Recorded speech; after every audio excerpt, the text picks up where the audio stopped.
I came here several times with my father when I was little, but stopped eating here as often after growing up. I hope the food here will be to your taste. Oh, don't worry! We haven't eaten at a hotel like this in a while. Paimon's getting excited already! In that case, I'll go order for us first. Please wait here a moment.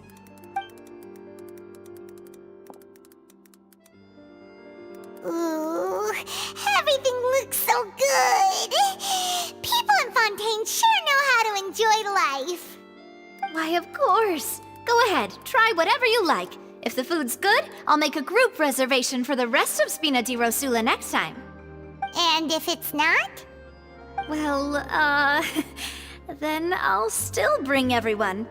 Albeit with only one dish per table. You, sure have your own way of doing things. Oh, we called this a farewell meal, but we could also treat it like a victory feast, right? We did just win that case after all. Oh, true. Very true. In that case, boss, we'll have another 2 dishes. Huh? Paimon didn't mean that you had to order even more food.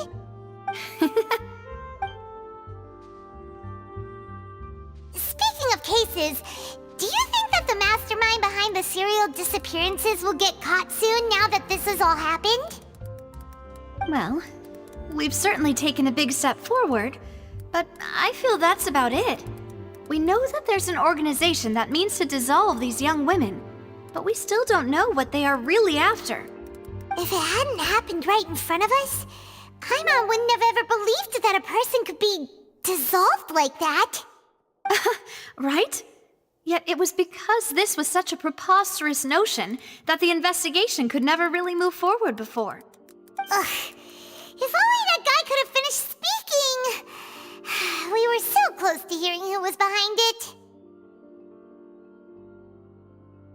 In such investigations, even the smallest step can seem like a yawning chasm if the trail of clues is cut off.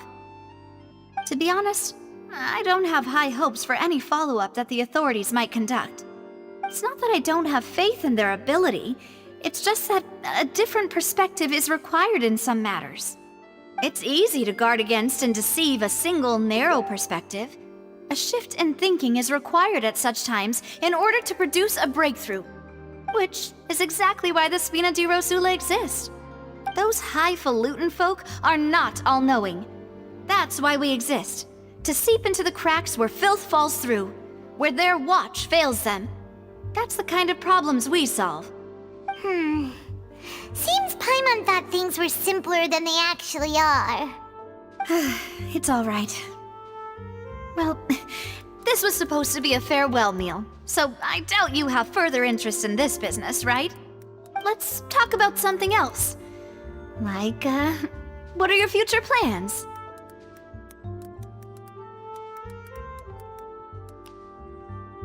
That's true. We didn't have a chance to speak to her after the trial ended.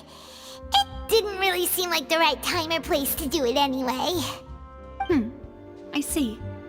So, your primary objective, which has been foiled so far, was to have a chat with the Hydro Archon. I've heard that there's a long line of people waiting to meet Lady Farina. I suspect you'll be waiting for quite a while, considering that you missed your chance today. Yeah, we've heard that she's super popular here in Fontaine, and that it'll be tough getting any of her time. Well, would you consider some more, unique ways? Perhaps even methods of, let's say, questionable legality? Guess that's Spina di Rosula's boss for you. Chock full of sketchy ideas. Well, what did you have in mind? Well, one way would be to infiltrate a performance troupe at the Opera House, only to abandon your act at the play's climax and ask to speak to her after the performance. I'm sure Lady Farina would be eager to see the ending, and would agree in order to finish watching the play, don't you think? Could you suggest something a little more practical? This plan seems pretty hard to pull off. We'd have to go learn how to act, and acting's really hard. All right, here's another. Find a way to conceal yourselves under her bed. Then wake her up in the dead of night and demand answers. Don't let her go back to sleep until she answers all your questions. I can personally testify that this one works. When I'm sleepy, I'll do anything as long as I can finally get some sleep. That might work, but that's not really the problem. The problem is we don't want to get ourselves arrested. Ah, valid point. I overlooked that part. I was just thinking about leveraging a person's desire for sleep. All right, no more joking around. Perhaps you could... Oh, I don't know. Cut the line when she's on a break. You did defeat her in court, clearing citizens of hers from false accusations. False accusations she had nearly upheld personally. I imagine that she feels quite ashamed about the whole thing. You mean that if we catch her while she's on a break, she might be too embarrassed to refuse? Oh, that does make some sense.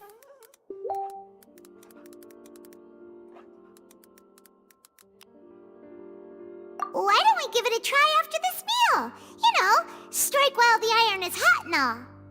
Huh? Paimon, did you drink my Fanta? Was this your drink?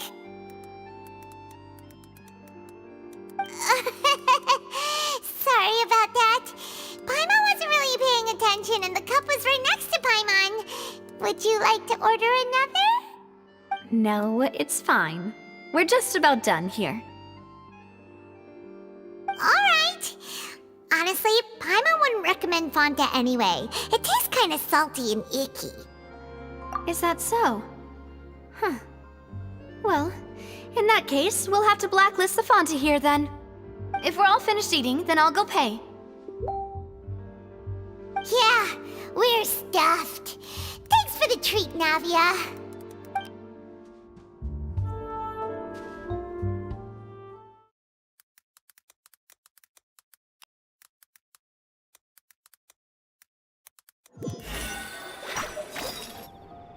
Oh, so full. Paimon can barely float anymore. Nah, that would be so... normal. You know, like you. Okay. As for expenses this month, we're left with... Hey, Navia! What are you doing over there? Oh, nothing. It was just a meal, you know? Nothing the Spina di Rosula can't cover.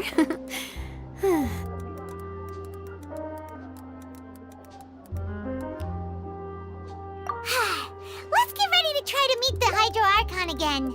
Bye, Navia! So this is goodbye, huh? Well, if you do encounter any other trouble in Fontaine, you're always welcome to contact the Spina di Rosula. I'll give your requests the highest priority. In any case, I wish you smooth sailing. I'll see you again, partner. See ya!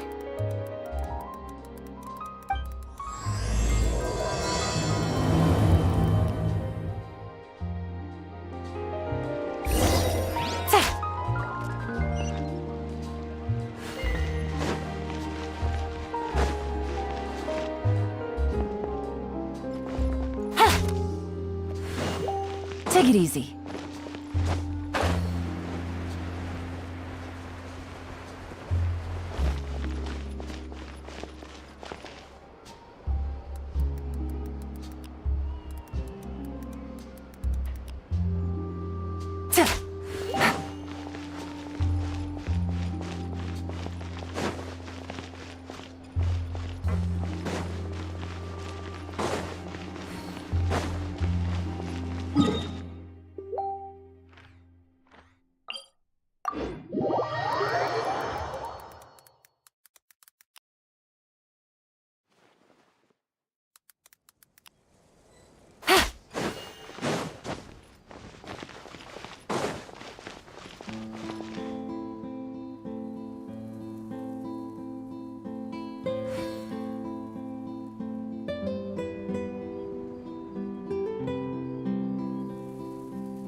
There aren't many people around anymore. Looks like that boat we took to Araneas might have been the last one. Vache! Looks like we're back here again. Huh? Traveler? Are you hearing voices again? Ugh. That's kinda spooky. Are you sure we don't want to come back in the morning? Vache! Vache! Hey, why are you still walking towards it? There might be something nasty in the water.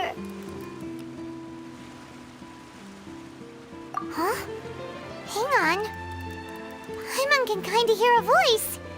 It's calling for Vache, right? Hey, Traveler! Stop walking! Come on, wake up!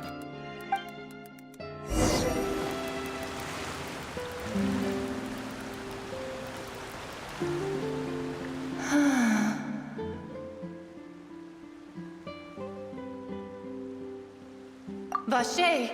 Are you... my dear Vache? No, wait. You seem to be someone else. Do you know Vache? Do you know where my love is? Wait. Who am I? I'm very sorry. I fear I do not know. My memories feel like they have been washed away like a flood. So many fragments dissolved amidst the tide, never to be recovered. How much have I lost? How many things that I once held dear while on land have I since forgotten? Yes, that is what I was once. But now, I am but the consciousness of one who is lost, therefore. I do not know how I came to be like this either. I only vaguely remember being covered in light blue water, and then all grew dim.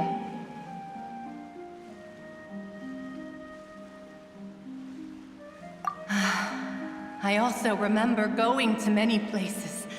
I loved adventure, loved exploring places of peril. No matter where I went, Vache would go with me. I knew how dearly he loved me, and I also loved him equally as much. But now, we can no longer go back. The pain of such parting, I never knew how heavy it could be. No, our reunion no longer has any meaning. There is no way for us to create any new memories. The thought of me gives him no succor, so let it lie forgotten beneath the waters. If you meet Vache, tell him not to look for me.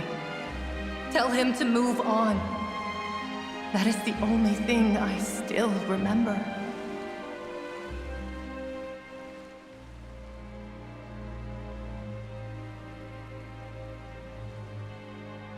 Perhaps that is so, as I was submerged in the waters, losing consciousness. I saw Vache above the surface. His eyes were filled with such sorrow, such longing. If only I could have comforted him, told him that I did not suffer. Indeed, I had felt a great warmth. Is that what you call it? Dissolving? If anything, I consider it a form of release. It was a state of neither fear nor frenzy, with only an endless peace, like the water's still surface. I could also liken it to being a thirsty person who drinks water for the first time, and only then sees how they have lived for so long in a world of endless want and anxiety. I think I hear your companion. It's time for you to go, I think. Farewell, then. I am glad that you were able to sense my presence. Remember, if you see Vache, tell him not to seek me out any longer.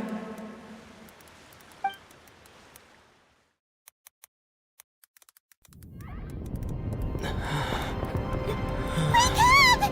Come on, hurry! Navi is outnumbered!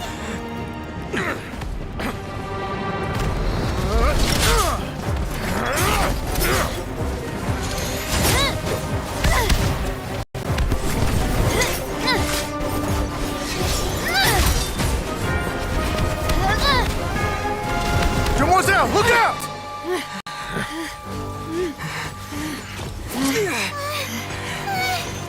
Dear God, it's a whole army of Gardamex.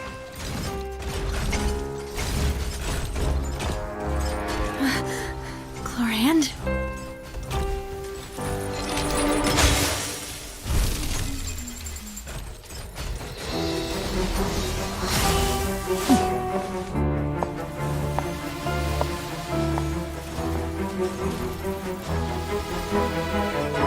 Quick, now's our chance!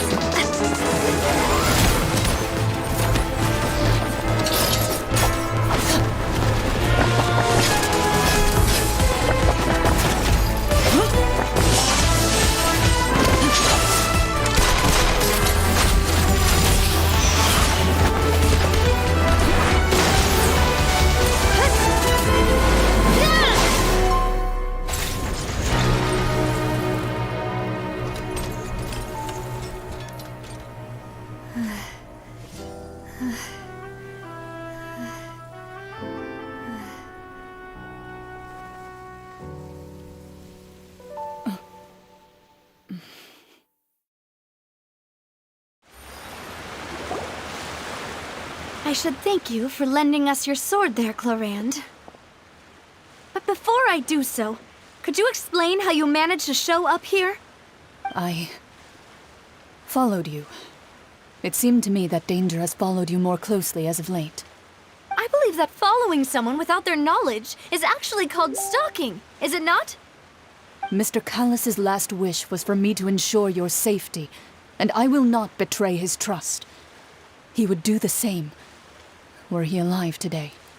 Do not speak of my father! Sorry, Demoiselle. I was not strong enough. Thank you for your aid, Miss Clorand, but do keep an eye out for your manner of speech. I believe we all wish to avoid unnecessary emotional harm. Sorry, I did not consider your feelings. Whatever. What else do you know? How did you come to the conclusion that I'd be in grave danger? I doubt I know much more than you, but I believe that the mastermind behind the serial disappearances is very powerful. Your performance tonight will almost certainly attract their attention. I'm sure they've known about me. To be honest, I'm shocked it's taken them this long to act against me. And what about these Gardamex? I thought only those associated with the Maison Gardiennage could control them. None of these mecha have serial numbers. I was sure to check a moment ago. They are not the ones used by the authorities to enforce the law. I can only conclude that some powerful or wealthy party must have obtained them via illegal means, deploying them as a private force of sorts. What? Your point being that they're out of Spina di Rosula's league, then? Yes. Be careful, and do not act rashly. I will continue investigating no matter what. We will bring the truth to light. That's my father's true last wish. Regardless, thank you for your help today, Clarand. But if you get any ideas, tell me first. I don't much appreciate being followed. I do not think that they'll strike again anytime soon. So I shall stop following you. Good day, all.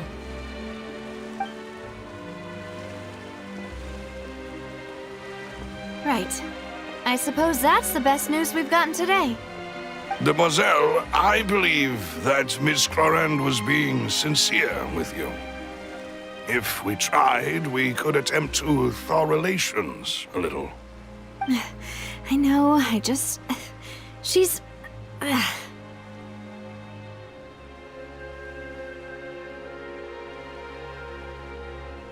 Oh, thank goodness!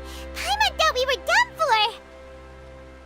Those Gardamex came out of nowhere while you were unconscious, and Nadia and her gang saved us!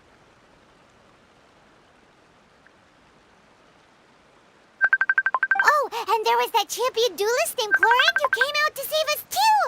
We got lucky there. Paimon probably couldn't have fought them off otherwise. Oh, come now. Forget all that polite talk. That wasn't really a farewell meal we had back there. Not for me, anyway. In truth, I hope that every meal we have together shall be a victory feast. As such, we're still partners. There's no need to thank me. It will take 50 years for me to match Demoiselle's magnanimity. If it were me, I would have joined the Spina di Rosula on account of her goodwill long ago. All right, you two. That's enough. Actually, Navia, how did you know that we were in danger? You sure did show up in the nick of time. Well, to be honest, you're the one who tipped us off, Paimon. Huh? Really? Paimon contributed somehow? Ooh, Paimon's even more amazing than she thought! Yes, all thanks to you grabbing my drink by mistake. How did that help? After we parted ways, I was on the way back to one of our bases when I suddenly thought of what you said. That the Fanta tasted kind of salty and icky. Fanta only comes in sweet flavors, so how could it have tasted salty? The color of the drink, if I recall, had also been a bit off. So the Fanta had been spiked with water from the primordial sea? Yes. So, if you hadn't drunk that cup for me... Spina di Rosula is preparing the grandest of awards for you as we speak for saving the boss. Huh. Really? I sent people to Hotel de Boer to investigate, but whoever did this left no trace at all. That's when I figured out that you might be in danger, and hurried here as quickly as I could. But why would they go after us too? All we did was defend Linny in court and help clear his name. Ugh, now we're caught up in this mess too, aren't we? Well, you did foil a plan that they were probably pretty proud of, and almost got their name in the process. Speaking of which, did anything strange happen when you drank the primordial seawater? Well, it can't be a coincidence that the Traveler fainted just now. He said that he heard that voice calling for Vache again. Oh, and this time Paimon heard it too, but it was real faint. Does that mean the primordial seawater raises someone's sensitivity to hydro when it's used on people who are not from Fontaine? That doesn't sound like too much of a bad thing, to be honest.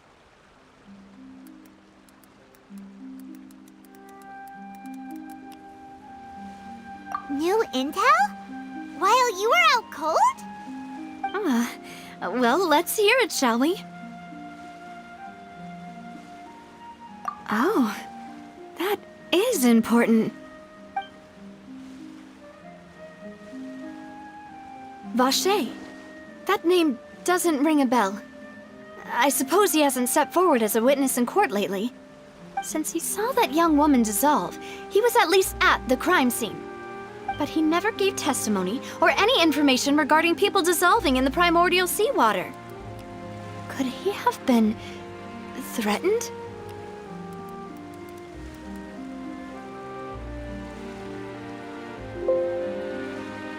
Yes, thank you. This is very important information indeed. We will continue to investigate.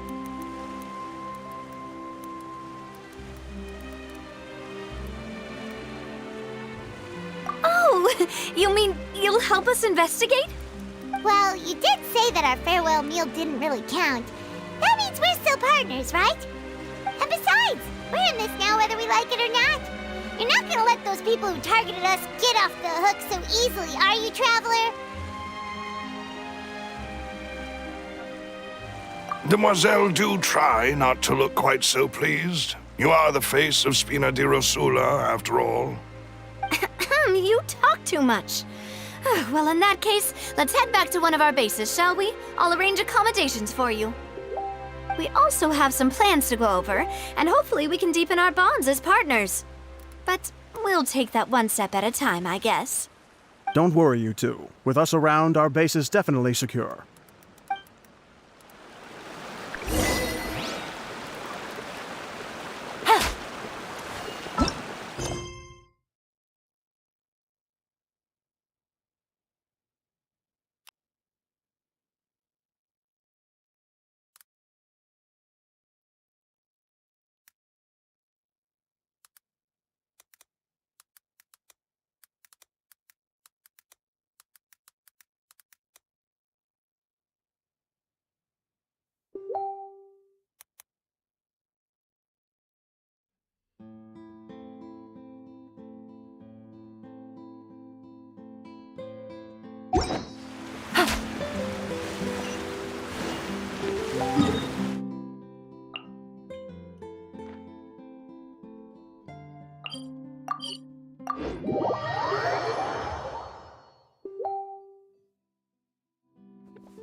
Welcome to Palais Mermoni.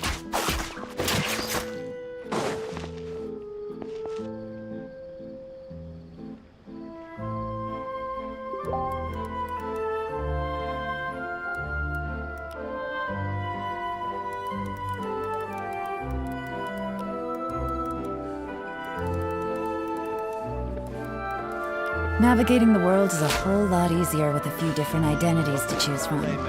Need me to come up with some for you?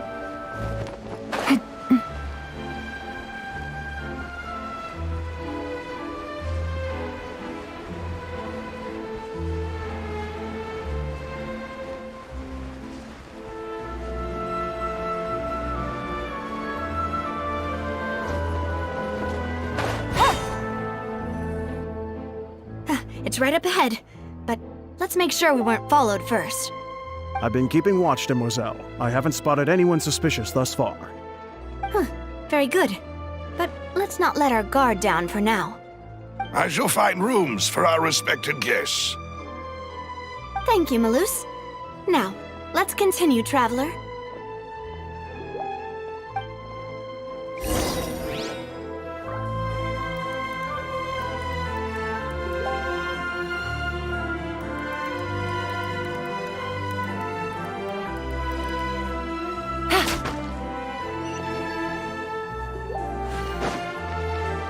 Take it easy.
is your base?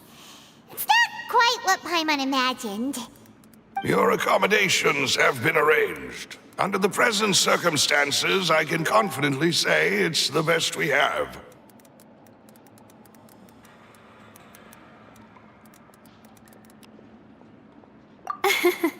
Well, our funds have been a little tight lately. After all, we don't allow illegal or unethical profiteering. In fact, our funds often come from citizenry who support us. Seems like it's tough times for everyone. But if you have the support of the people, that does sound like it's worth it. To be honest, our financial situation was a lot better back when my father was in charge a few years ago. I'm afraid I'm not quite his equal. Your father...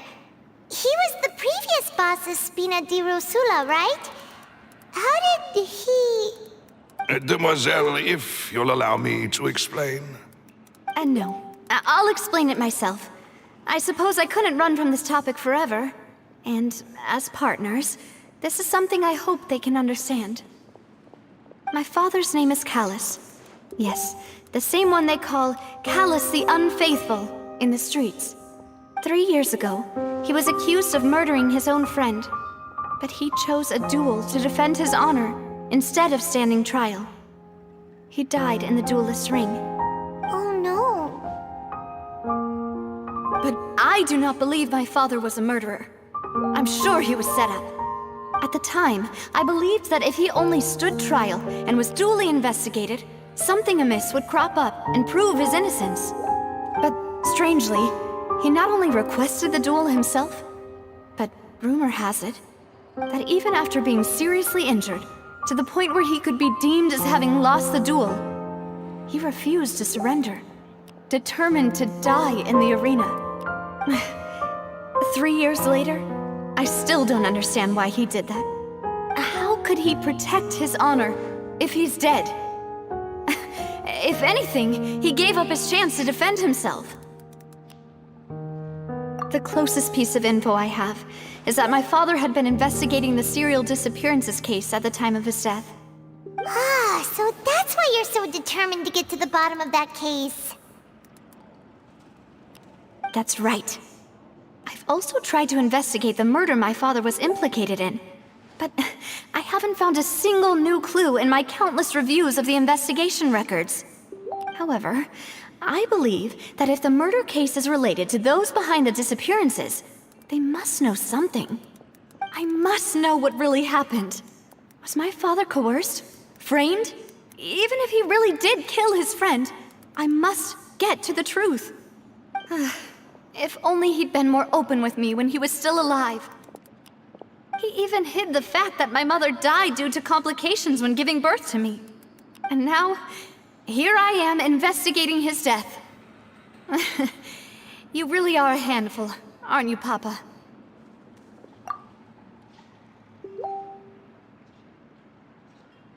Demoiselle, please, if there is anything I can do, anything at all. I also will never believe that Master Callus murdered anyone. There are none whom I respect more than the two of you, Demoiselle. Master Callus did so much good in life, yet all it took was one murder case for him to be dubbed Callus the Unfaithful. Even our supporters decreased greatly due to that incident, hence our strained finances at present.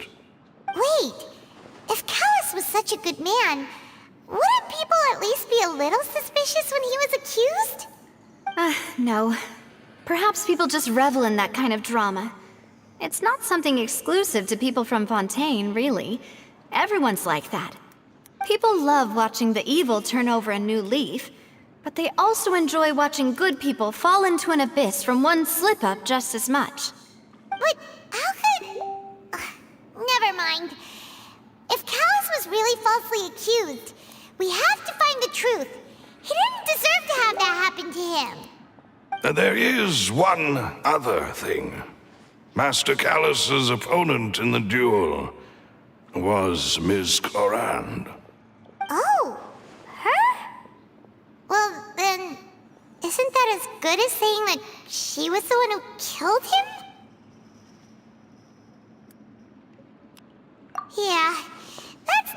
sort of thing that you can just let go and move on from. Miss Clorand has always placed great emphasis on the honorable nature of the duel. If her opponent doesn't yield, she will not stop either. She knew Master Callus beforehand and greatly respected him, but seeing how he was resolute in the arena, there was only ever one choice she could have made. It's not that I don't understand her at all, but I just can't deal with this yet. Don't worry, Navia. Paimon knows how you feel. You don't have to force yourself to do that. Afterward, Miss Clorand told us that at the start of the duel, Master Callus requested that she ensure Demoiselle Navia's safety.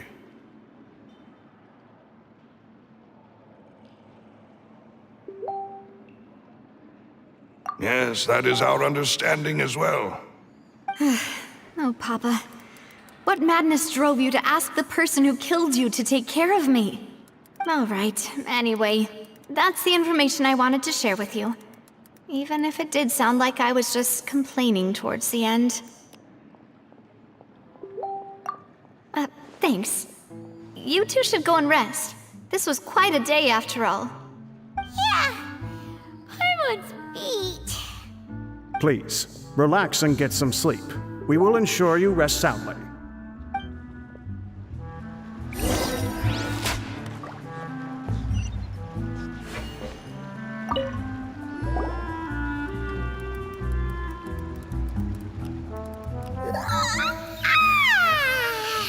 Paimon slept so well. This place feels almost too safe. Huh? Navia? Where did the other two go? I sent them back to Poisson. It's Spina de Rosula's place of origin, and where we have our headquarters. There's not much for them to do here at the moment. Paimon gets the feeling that you're just trying to get them off your back. But never mind that. When did you get back? Were you waiting here the whole time? No, I just returned after going out for a while. I did some investigating yesterday regarding the name Vache. Wait, so you didn't sleep at all? How could I after having such critical new evidence appear? Guess Paimon wasn't speaking for everyone just now, huh? Unfortunately, this name seems to have been wiped from existence. It doesn't seem to have a match anywhere. I suspect that those behind this have already taken steps to hinder an investigation from this angle. But that does prove that this Vache person is a key witness in the incident. Does that mean we're too late, though? No. There is one ray of hope. One place in Fontaine that they would find almost impossible to threaten, no matter how much they wanted to. And that is the archives kept by Chief Justice Neuvillette, a place where detailed files on all the cases in recent years are kept. If the Oceanette you met is one of the young women who went missing recently, we should be able to find some related information there. So Neuvillette maintains an archive of case files? Whew, guess that's the hard-working Chief Justice for you. In that case, let's go talk to him, shall we? Aren't you coming along, Navia? Did you get tired? No, it's nothing. Let's go see the Honorable Chief Justice.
The palais is right up ahead. Come on.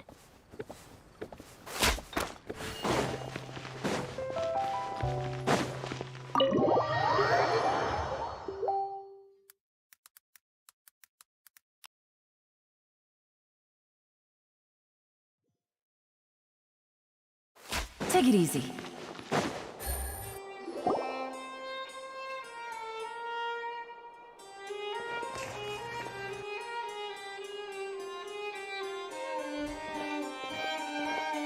Halt! Please state your business here. The Chief Justice is presently occupied with official matters. Huh. This place does look pretty heavily guarded. Guess that proves that Nervalet's files are really secure. Hey, don't you recognize us? Huh? Who are you? Just to be clear, I don't care who you are or who you might be related to. Our rules make no exceptions. See? They've got great discipline, too. Yep. Paimon can tell. If you're here just to crack jokes, I can point you towards the exit. Unlike some, we're busy, so please leave if you don't have a reason to be here.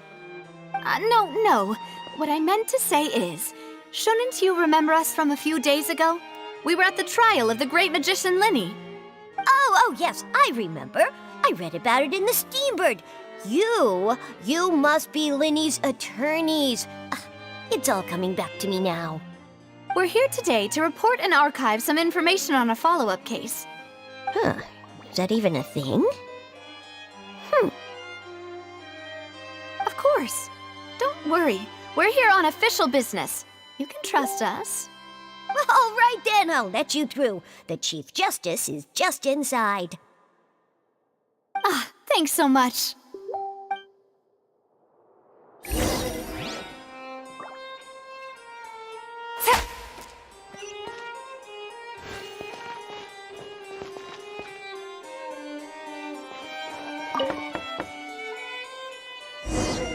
Please come in.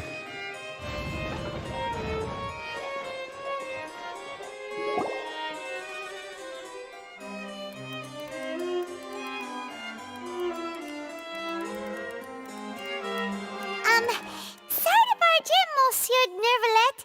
We only lied to get in because we didn't know any other way. It's all right. Please let me know how I may be of assistance to you. So you're not mad at us? We're looking for a man called Vacher. He may have been an eyewitness in the serial disappearances case. If we can find him, we may be able to unearth some key information on the case. Ah, I see. In that case, please wait here a moment while I browse through the files.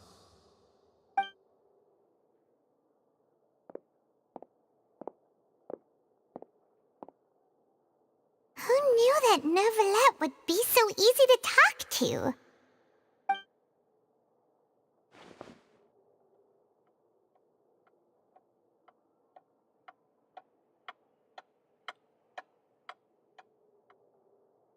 Unfortunately, I'm quite certain that no one by the name of Vacher has been involved in any case, criminal or civil, in the past several years. There are no records of him either in the files or in my memory. Traveler, what if it was really just a dream? Is that so? All right then. Thank you so much, Monsieur Neuvillette. We'll take our leave now.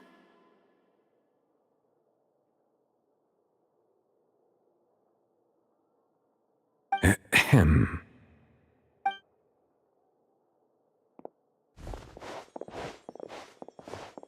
Miss Navia, I can understand how you feel. Your father, Callus, was a truly exceptional man. We deeply regret his passing.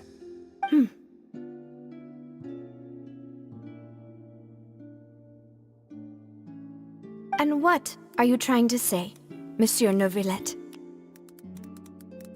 Are you trying to console me? Extend your sympathy? Or just express some tendril of regret? No. You are not trying to do any of that. I can hear it in your voice. There's no emotion behind your words. You only said those things because you felt like you should.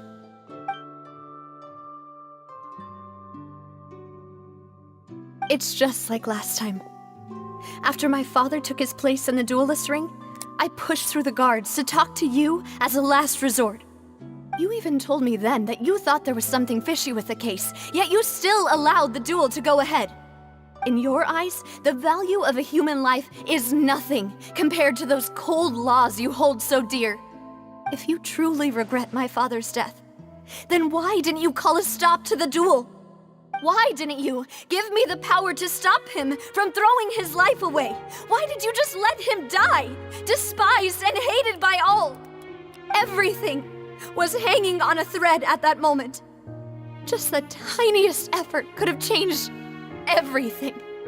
There are still so many things I never got to tell him. So many questions he still owes me answers to. If you really have no heart, then just look me in the eyes. I, Navia, will show you the true meaning of regret. I'm sorry, Miss Navia. You and my father are truly alike. You keep all kinds of things in your heart and never say a word to anyone. It's not so much that you can't feel, but that you would never express anything. Oh well. In any case, everyone already knows full well the apathy of the Chief Justice. My apologies for taking my emotions out on you, Monsieur Chief Justice. Let's go, Traveler and Paimon.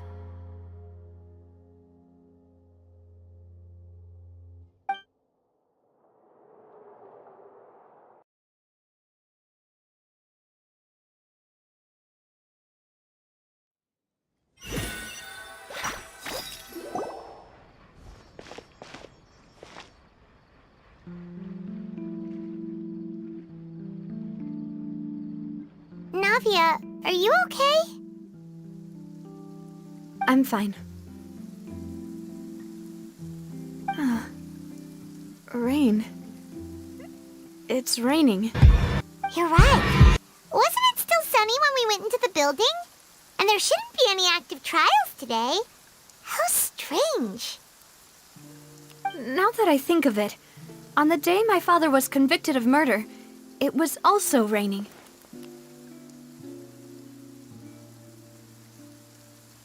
What is it? Did you think of something?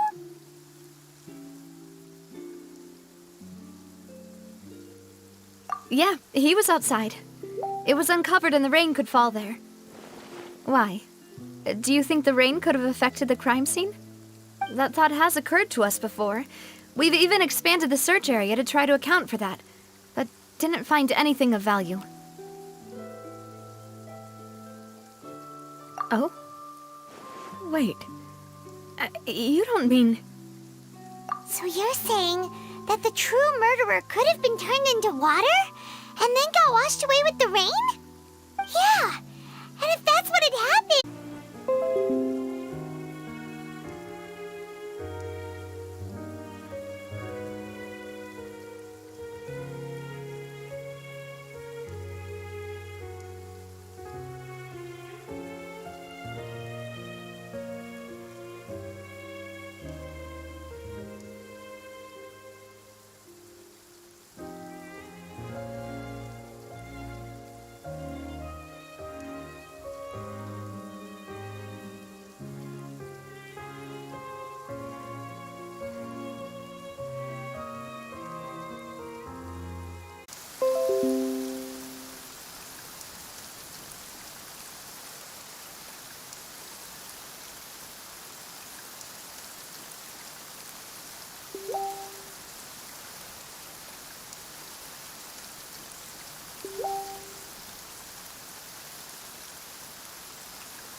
Navia, are you okay? I'm fine.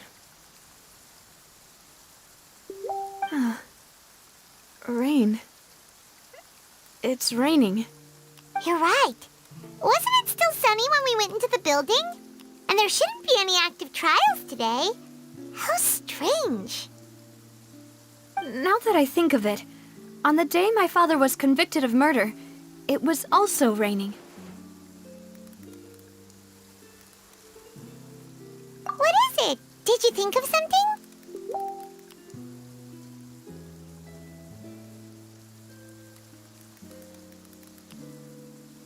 Yeah, he was outside. It was uncovered and the rain could fall there.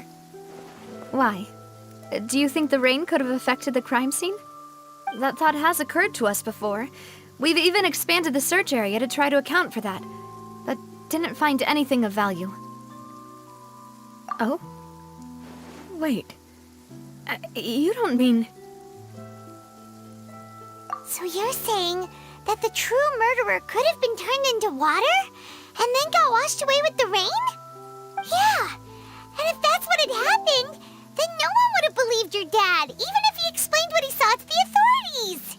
I really think I found a true genius for a partner. You're completely right. How did I not connect the dots earlier? All right, let's go to Poisson. With this new lead in mind, we'll get to the bottom of my father's case for sure. Yeah, we're gonna make progress for sure this time. Do you want to go with me now? Or do you want to head over by yourself later? Great. Let's go then.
Whoa, what a huge ship! Why would a ship be anchored at a place like this? There's no need to be so surprised. While it may look like a ship, it's actually Spina di Rosula's headquarters. My father was the one who asked for it to be built like this. Perhaps our taste in exterior design is the only thing we occasionally had in common. A gigantic and glamorous ship embodies discovery, opportunity, ambition, and conquest. It symbolizes Spina di Rosula's bright and limitless future. And Paimon thought you were bluffing when you said Spina di Rosula had a glorious past. Paimon was confused why a group with such a history would live in the sewers. But now that Paimon has seen this ship for herself, she's been convinced. Well, Poisson is where Spina di Rosula began, after all.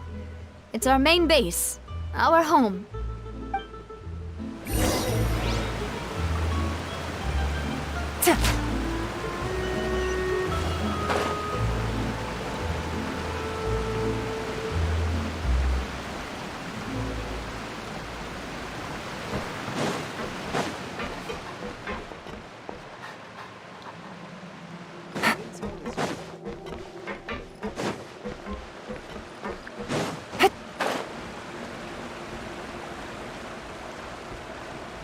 Take it easy.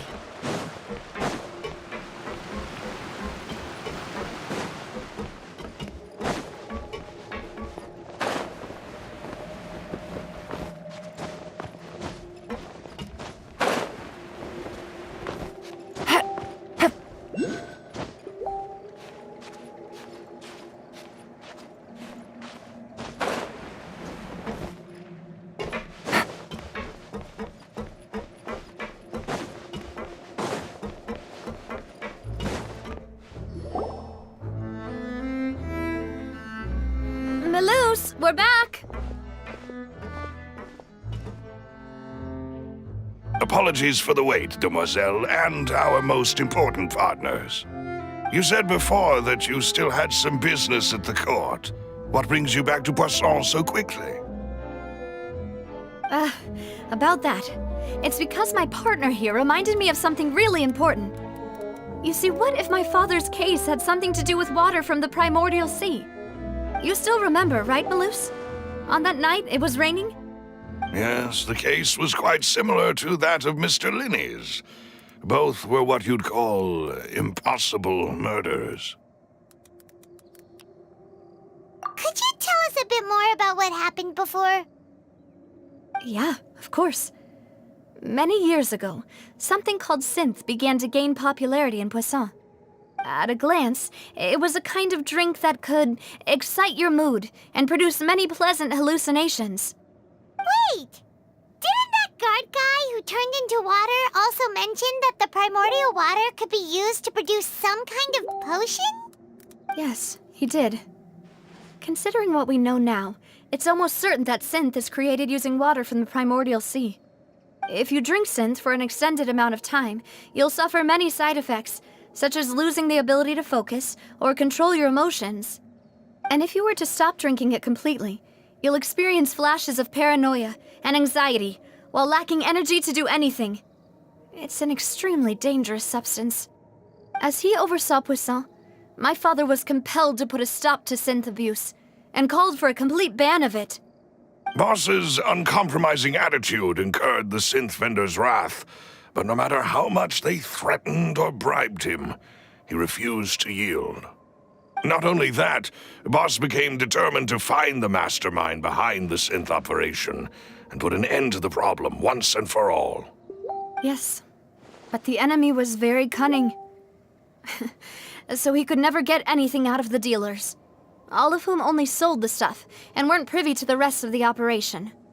Recognizing that, my father decided to contact the dealers in secret and cultivate personal relationships with them. Finally, he was able to convince someone to become his informant. The man's name was Jacques. He felt greatly ashamed about his work after seeing many families destroyed by synth abuse. That night, my father hosted a banquet at his countryside estate. He planned to meet up and exchange information with Jacques over some food. But then, we heard 2 gunshots from the courtyard. We raced to the scene and found my father, still holding a gun, and Jacques, who was already dead on the ground. Huh? How did that happen? Aren't they on the same side?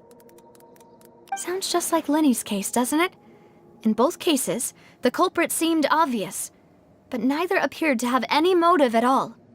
Looking back on it, though, I now believe the most important clue was something we all overlooked at the time. There were pieces of clothing left at the scene. Precisely. It's all thanks to you that I made the connection now. Back then, we all just thought they were some costumes that Jacques used to disguise himself at the banquet. But, considering it now, it's almost certain that they belong to a third person at the scene. With one extra person, we'll also need to reconsider why the 2... You're right. We still don't know what happened. But my intuition tells me that we're on the right track to figuring it all out.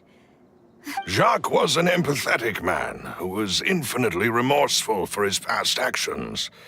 It's unlikely that he turned on Boss with 0 warning. I think this third person is probably the key to the full truth.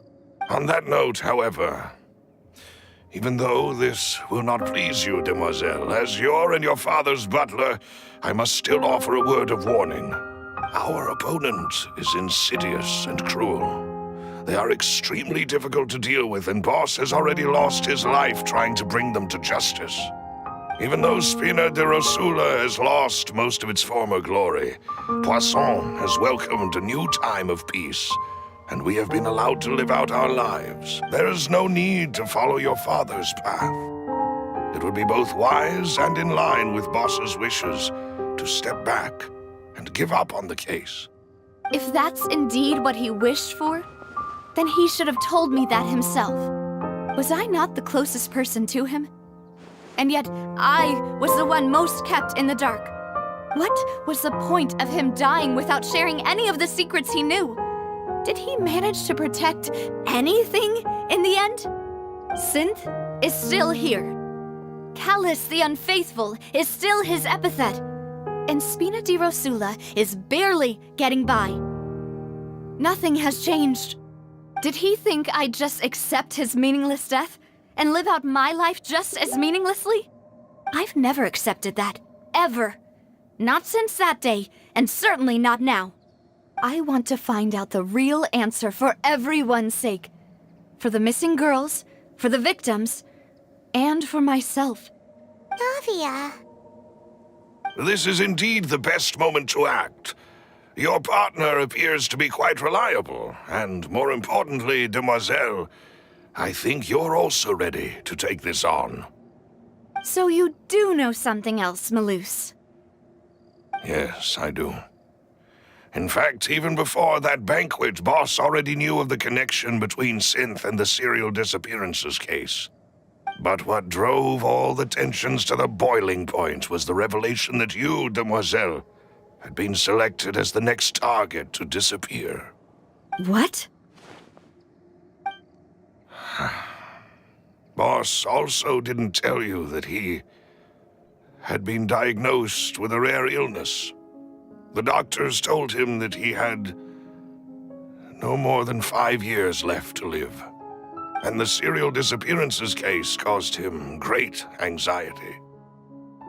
5 years was nowhere near enough time to resolve this long-standing conflict. But once he passed away, all the danger would pass on to you. Knowing all of this, he decided to use one final intimidation tactic before his death. He claimed to have already gotten his hands on some key incriminating evidence for the other side, and even told some members of Spina di Rosula about the details. But as long as you remained safe, he would not share the evidence with the public. If something were to happen to you, then he and all those he told would immediately expose all they knew about Synth and the disappeared victims. Right, so nobody would be able to get off scot-free. As we've seen, Boss's tactic has worked. Even though Boss has been gone for a long time, the other side has not tried to take Demoiselle's life. No, I don't believe it. He never appeared to look sick to me. No father wants their daughter to see them weak and haggard, especially someone as proud as Boss. To him, dying in a duel and suffering lasting dishonor as the Unfaithful was still far preferable than losing face in front of his daughter. So he chose to die in silence, so that he could protect me. I'm afraid you're not understanding this correctly, Demoiselle. What Boss wanted to hand to you was not a parasol, but a sword. If Boss's spirit could hear you telling me that you want to find the answer for the sake of everyone involved, I'm sure he'd be extremely proud. That fool. Couldn't he have just given it to me straight? No. He might have set up everything precisely because he never thought I'd be able to understand him. Is that the amount of confidence he had in me? And what if I was never able to make it to where I am now? Yeah. I suppose that's true. With the way he'd set things up, if I had wanted, I could have just lived out my life without a care in the world. But thankfully, he rarely talked to me about complex matters, and thus understood little of me as a person. In this case, he really didn't need to give me an easy way out. Malus, what was the key evidence that he shared with you? It's the location where Synth is produced.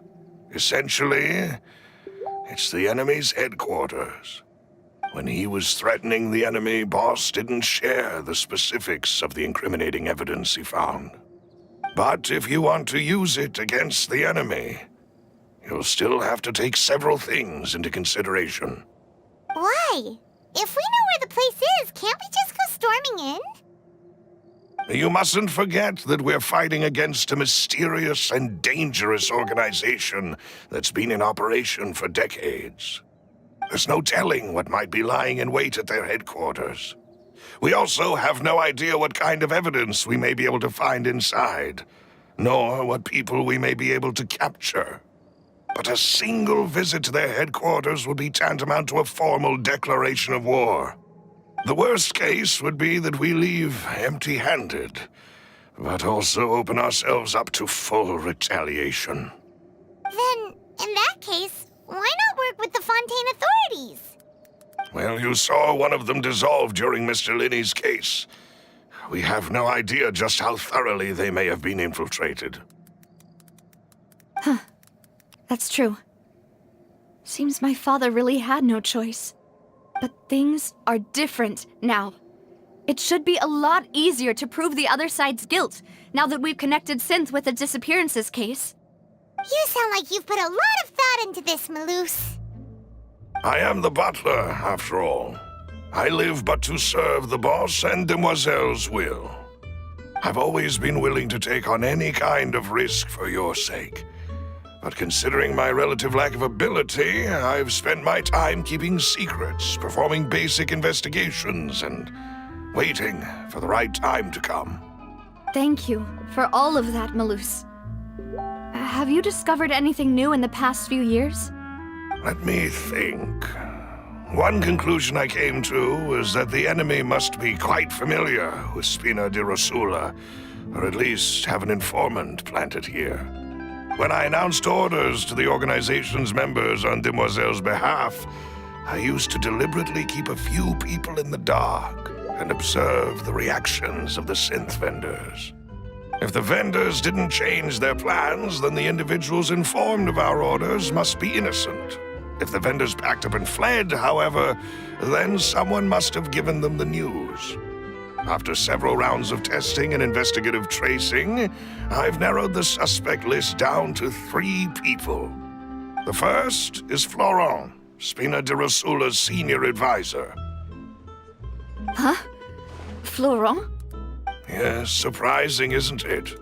He was one of the people Boss trusted the most, which also means that he was someone who understood Boss really well. Thanks to his position within Boss's innermost circle, he always knew our upcoming plans and could thus avoid capture this whole time.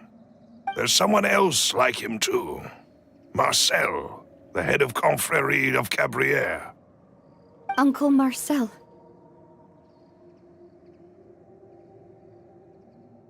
It's a guild in Poisson.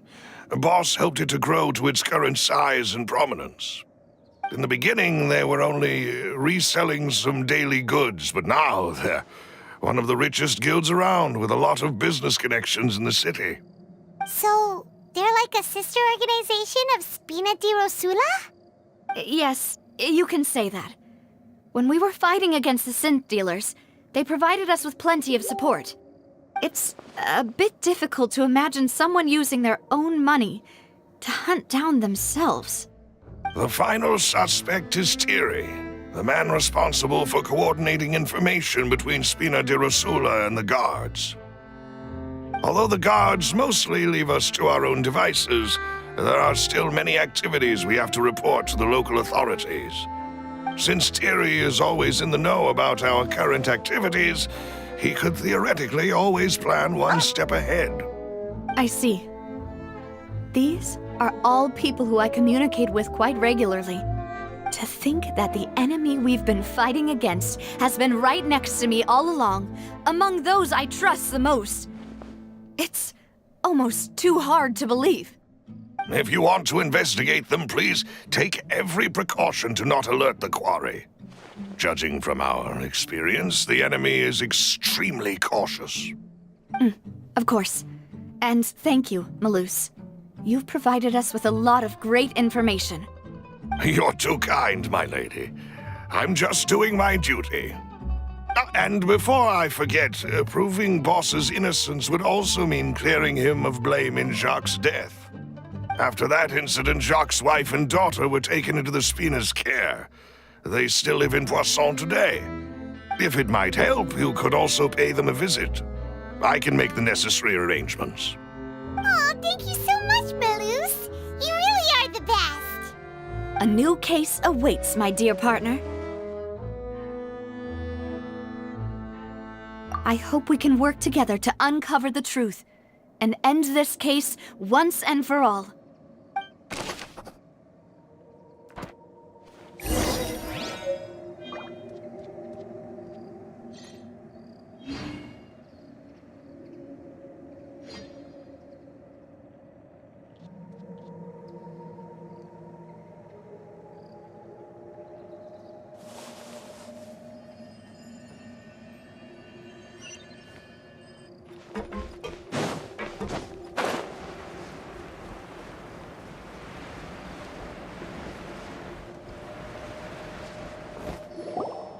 It is settled, then.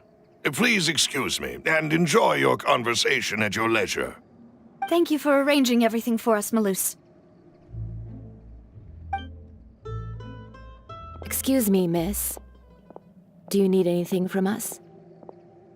Oh, Hey, Navia's all quiet. This isn't like her at all. I'm sorry that I only came to visit after all this time. After what happened, I didn't know how I was supposed to face the two of you. Ah, if it's about that, there's no need to apologize. After my husband died, Spina di Rusula sent us a lot of mora and support. I understood your guilt and apology to be genuine. But aren't all of those things nothing compared to the loss of Jacques? I can understand the kind of pain that comes with losing a father so needlessly. You don't understand at all. I didn't know how to face you, because I didn't know what I could possibly bring as a consolation gift. I know only the full truth could bring closure to you, and to all of us. Mm-hmm. I'm sorry. I appreciate the sentiment, but you don't have to carry all that guilt. On the matter regarding my husband, my daughter and I have more or less found our answer already. Would you mind sharing it with me? I really can't believe that my father could ever bring himself to shoot Jacques. I always knew that my husband's money was earned through others' suffering. He told me countless times that if he could turn back the clock, he would never go into the synth business again. He had many regrets, and felt that he took the idea of providing for his family too literally. For the longest time, he thought Mora was everything. So when Mr. Callis came to him with a proposal, he accepted it almost immediately.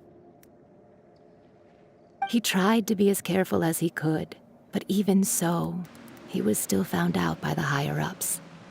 They found out about his betrayal? Papa didn't say that exactly, but Papa did tell me that I should never be ungrateful. Before he left that day, he told me that he had no choice. It was only later that I realized it was his final farewell to the two of us. I don't know that for sure, but you could say that's the conclusion I eventually came to. Which is why I'm the one who should feel guilty. Callis had always taken great care of us, both when he was still alive and after he passed away. Even if he fired the shot that killed my husband, it was likely in self-defense. It is impossible for me to hate him for what he had done. But Mama, why is Papa still the bad guy if he did the right thing? Papa always wanted to be a good man, so why did he have to do a bad thing in the end? Well, things aren't always as they seem. You still feel like your papa was a good man, right? Yeah, Papa was a really good man. The best in the whole world. Then you should hold on to that. If a good man had to do a bad thing, then he must have had his reasons. Regardless of whether he left you a parasol or a sword. He must have done so to give you a better life. Oh. Thank you for everything you've told me. I will definitely find the truth. The current state of things is not something I'm willing to just sit back and accept. Thank you. I'm very grateful to hear this from you. Even though your personality is quite different from your father's, your determination when you speak is really similar. You really think so? That's the first time anyone said that to me.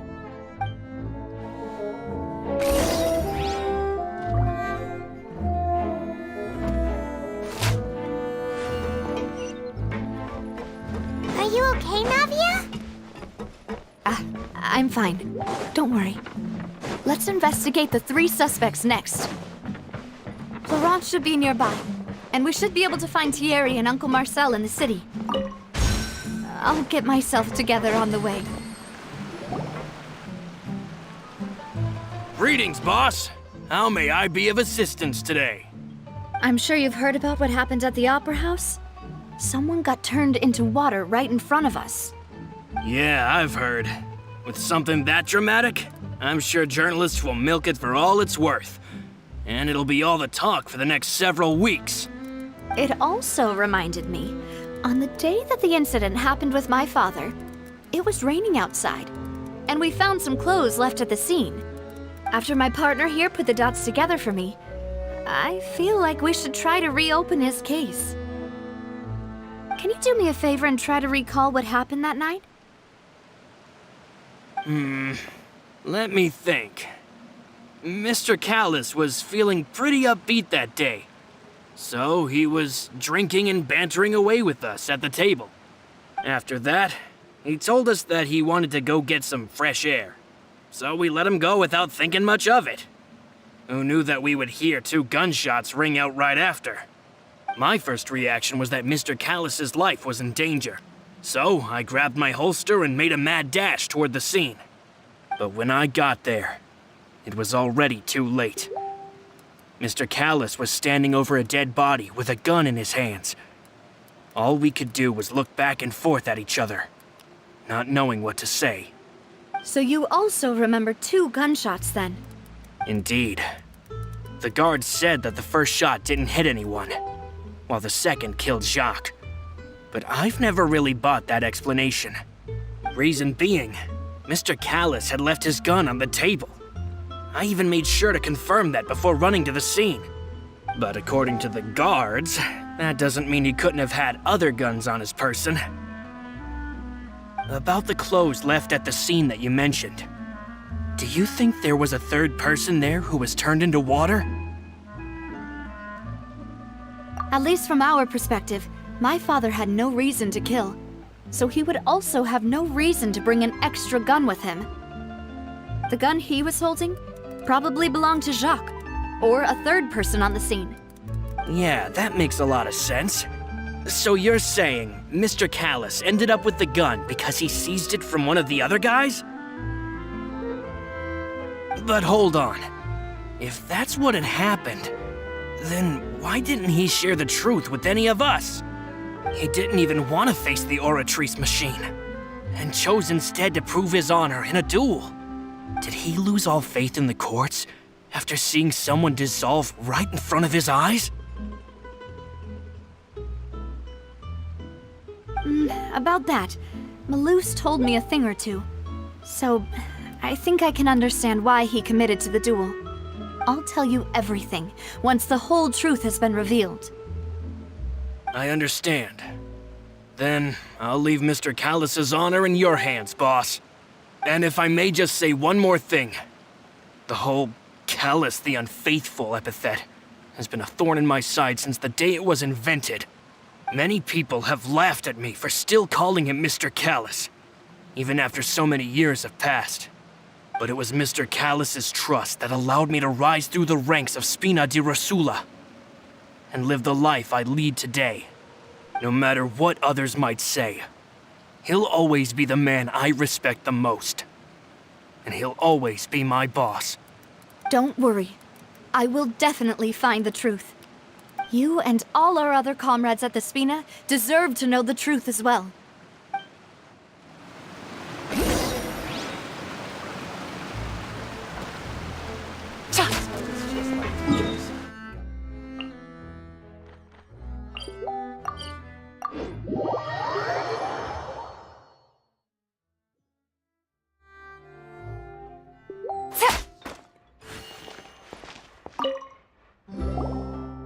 Hey, Thierry, it's me. Oh, now, what brings you here, Miss Navia? I've heard that you made quite the name for yourself at the Opera House. Oh, so you've got news of that already. Oh, okay. Hey, I'm also a member of the Guards, you know. The way you make it sound, people would think I was sent off to Poisson because I had done something wrong. Are you sure there isn't a little bit of truth in that? Under normal circumstances, shouldn't you have been called back to the city already? I mean, where I work is really up to me. Let's just say I enjoy the ambiance of Poisson. Callus did a fantastic job running the town, building Spina di Rosula from the ground up and clearing many obstructions in my way. It would be next to impossible for me to find a similarly easy but high-paying job in the city. Anyway, enough chit-chat. Are these two friends of yours? You, here for some formal business? Yes. These two are my partners. What happened at the Opera House made us realize that Linny's case and my father's may be related. We're trying to reinvestigate the details of my father's old case. Ah, I get it. You think there might be more to the case now that we know people can be dissolved into water, right? I was also flabbergasted when I first heard of it. If you want to go through the original files from your father's case, I can help you look for them.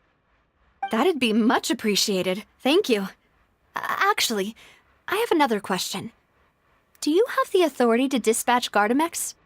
Of course. Without them, I couldn't possibly handle Poisson on my own. Why do you ask? We definitely can't use them to forcefully get more evidence for your father's case. Well, you see, just recently, we were attacked by a horde of unnumbered Gardamex in the city. So, if you hypothetically wanted to do something against me, all you would need to do is get rid of the mecha serial numbers and send them after me. Then you think too highly of my abilities. Dispatching mecha is very different from controlling them. If I had to make an analogy, when you order a dish, the chef will make it for you. You can ask the chef to cook, but not to massage your shoulders or carry your baggage. If you try to make unreasonable demands, the chef would just think you're out of your mind and ignore you completely. The same goes for me and my Gardamex. Removing a serial number is also not as easy as you might think. There are a lot of complex steps to it, and it's almost impossible to keep it a secret. So I can promise you, those mecha were definitely private units. They're certainly not cheap. So, whoever their owner is must be super rich, powerful, or both. Now that you mention it, though, being in the synth business would definitely be profitable enough to afford this. Oh, then you're officially in the clear, Thierry. Oh, well, thank you for the vote of confidence, Navia. Jokes aside, I'd like to wish you all the best with your investigation. I'll be staying in the city for a little while, so just come find me if you need any support from the guards.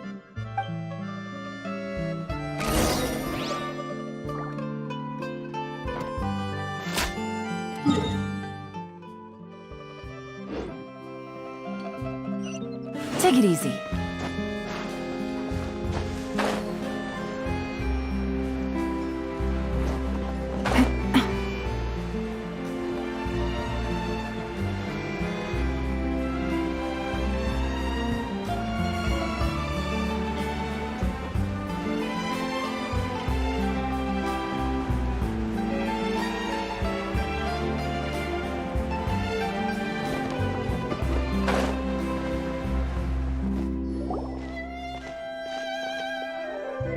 Hello. How may I help you? I'm here to see Marcel. Could you please let him know? You can just say Navia's looking for him. Sure. I will let him know right away.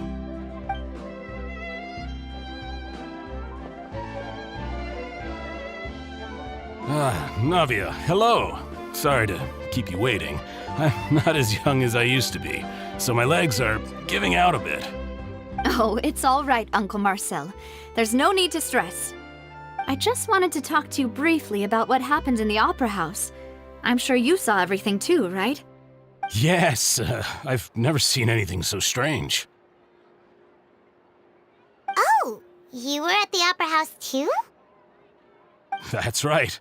I went there with Navia to see the magic show. Who knew it would turn into a whole murder mystery? I also witnessed your marvelous sleuthing work. Quite impressive. To beat the Hydro Archon at her own game on her own turf, I can already imagine everyone in Fontaine discussing your exploits over a few glasses of wine. Oh, Paimon doesn't want to become the talk of drunkards. Apologies. It's just how Fontaine is as a nation. Everyone loves drama and theatrics. Uncle Marcel, you've also noticed that other thing, right? The fact that humans can dissolve in water? Yes, I was reminded of your father's case right away. Is that what you're investigating now? Exactly. I still don't have much solid proof, but I can sense that the other side has already begun to act. Oh, and what makes you say that? We were attacked on Araneus by some unnumbered Gardamex. And there was also an attempt to get me to drink water from the primordial sea. If not for the vigilance of my partner, I probably wouldn't even be here talking to you right now. Oh, you're giving us too much credit. Wasn't it you who protected us? Alas, it seems things are heating up again. The peace that Callus sought so dearly will soon become a thing of the past. But rest assured, Navia, Poisson will always remain a safe haven for you. If you're scared, you can always return there. If anyone dares to lay their hands on you there, the Confrérie of Cabrières will use its funds to the last Mora to bring them to justice. Thank you, Uncle Marcel. But I don't intend to go into hiding. I'm going to strike while the iron's hot. Do you have any new thoughts on my father's case? About that. Sorry, my age is catching up with me, so it'll take me a while to recall my memory.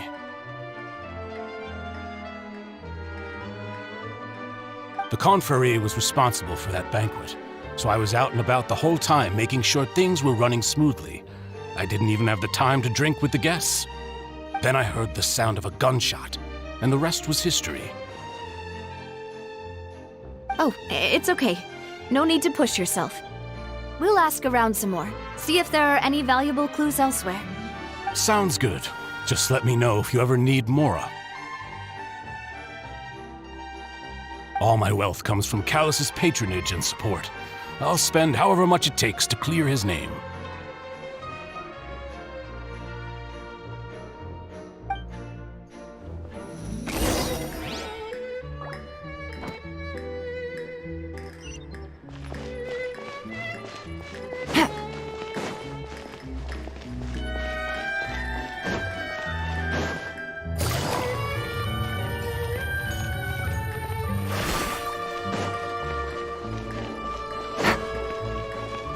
Take it easy.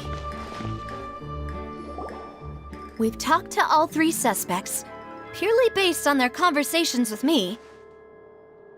None of them sounded particularly suspicious.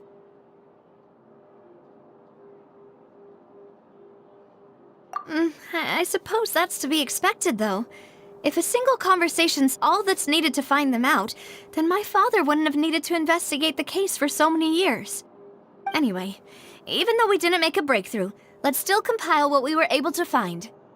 But where should we start?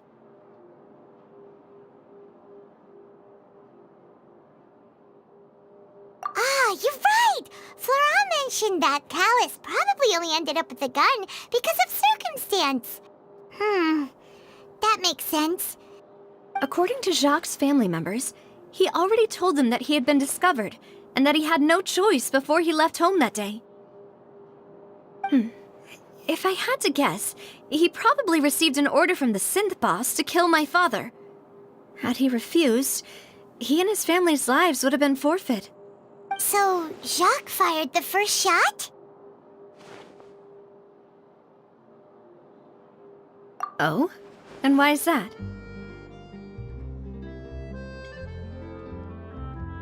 Ooh, that's a good point.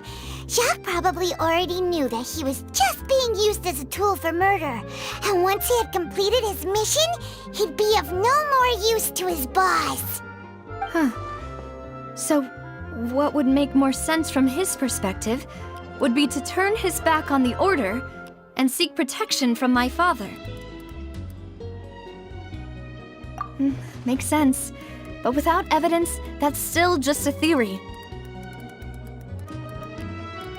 Besides Jacques, the attack from the Gardamex has been bothering me quite a bit as well. It's obvious that our enemy has become more antsy after the secret of the primordial seawater was revealed. Do you think he knew, even then, that we'd follow this lead to the end? Given everything that's happened since, it's quite possible. But who among the 3 suspects would have the ability to control privately owned Gardamex? Uncle Marcel? My father did really trust him. And they worked together on a large number of projects. Maybe that's how he got to know Jacques. And with funds from the Confrérie, he could also afford a large number of Gardamex. Still really hard for me to imagine, though. After all, Uncle Marcel has been around since I was just a child. Also, wouldn't this mean he has been spending a whole lot of mora and energy to fight his own synth business? Thierry, you say? Huh. It is possible that he's figured out a way to convert the Gardamex for personal use. But I didn't feel like he was lying when he was talking to us about the mecha. I also don't think he'd be able to keep that kind of tampering under wraps. Yeah, had he actually tampered with the mecha, we'd be able to prove it with a simple check of the guard's inventory. If the mecha were taken from the guards, it should be pretty easy to find out when and how that happened.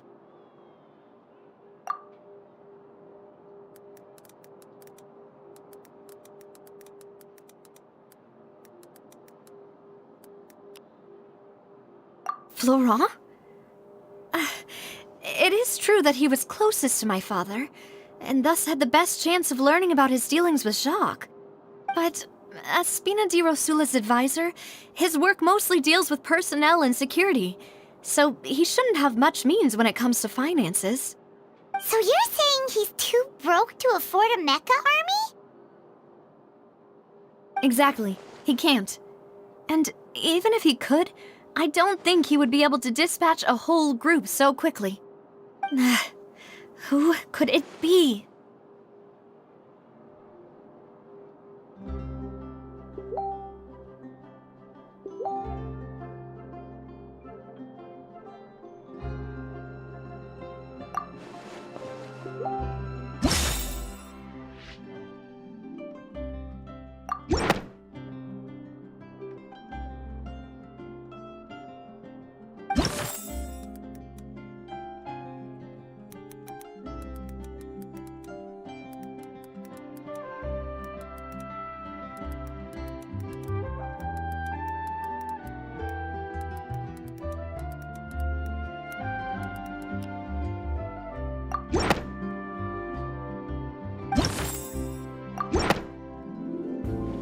You know, if you think everything through, Uncle Marcel is indeed the most suspicious of them all.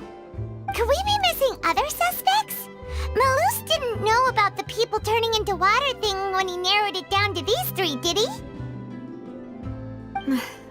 Malus has always been very reliable, and his judgment of others' trustworthiness has been fair and well considered. When he laid out his case for the 3, the rationale he gave me made a lot of sense as well.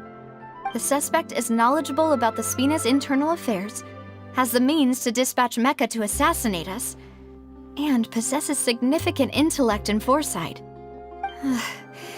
Even if I don't want to believe it, I'm starting to see how things could all tie back to Uncle Marcel. Well, we still have another trump card on top of all the theorizing and speculating. Yes, Malus did say that charging straight in there would be extremely risky. But we don't have any other options right now. We need far more solid proof before we can hope to go charging in on our enemy. Navia, here you are. Oh, I've been looking for you. Huh? Aren't you the guy from the guards? Did something happen? Yeah. News came from Irenaeus just after you left. We've got another trial on our hands. Wasn't that place built specifically for holding trials? What's so newsworthy about this one? I know. But they said the person they're putting on trial is a Fatui harbinger called Tartaglia. What? Is that someone you know? Yeah, we know him. Maybe even a little too well. Well, he's been accused of being the true culprit behind the serial disappearances case. It's absurd, don't you think? Wait, how? None of our investigations have had anything to do with him. That's what I thought was strange about it, so I came to tell you the news right away. If the charge against him stands, then it'll be next to impossible to get the guards to support any of our planned investigations. Right, because they'll think they've already found the culprit. Yeah, and it'll be a lot harder then to clear Mr. Callus's name. I understand. Well, partner, what do you think we should do? We still haven't found any conclusive evidence.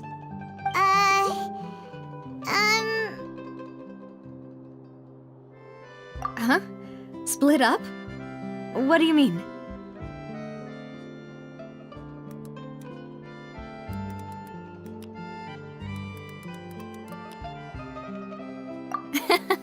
Just as expected of my partner. Since this is a trial about the serial disappearances case, the culprit's attention will be focused on Irenaeus, leaving his home base wide open. You're right. This is our best opportunity. All right then, let's do this. I'll stall them at the Opera House and charge Marcel as the true culprit. I won't have any chance of making that charge stick, though, unless we find more evidence. It'll be up to you to make it back in time and hand the decisive evidence to me. We'll help you, just like you helped us in Linny's trial. Demoiselle, please allow us to accompany you. I'm ready. Ah, Malou, Silver, when did you two get here? We heard that you'll be leaving Poisson and figured that you might require our assistance. It's our hope that your confidence will be bolstered.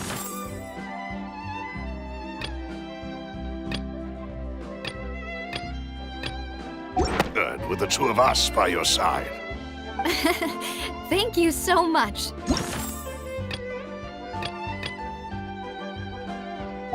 Then, let's make haste for Irenaeus. Paimon, Traveler, I'll see you at the Opera House. See you then!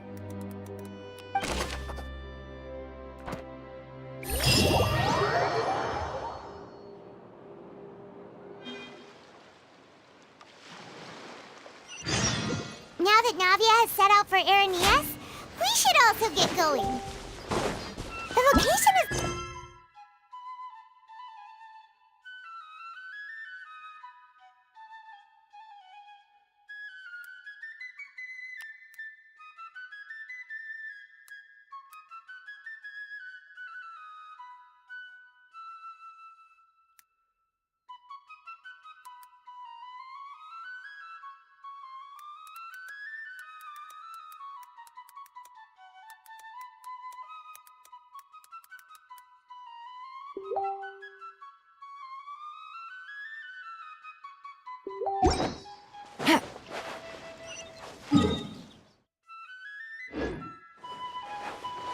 Take it easy. Huh. Let's go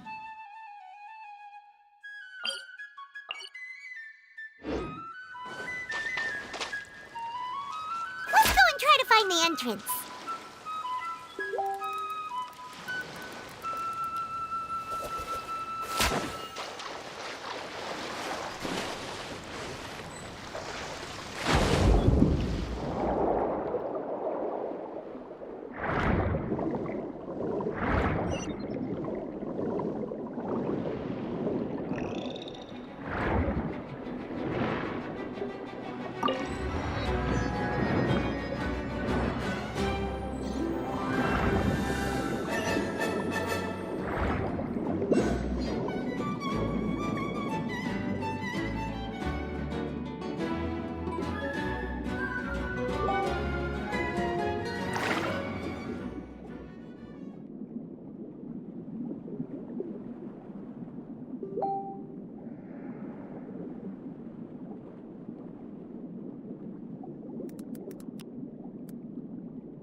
entrance that leads to the synth production base.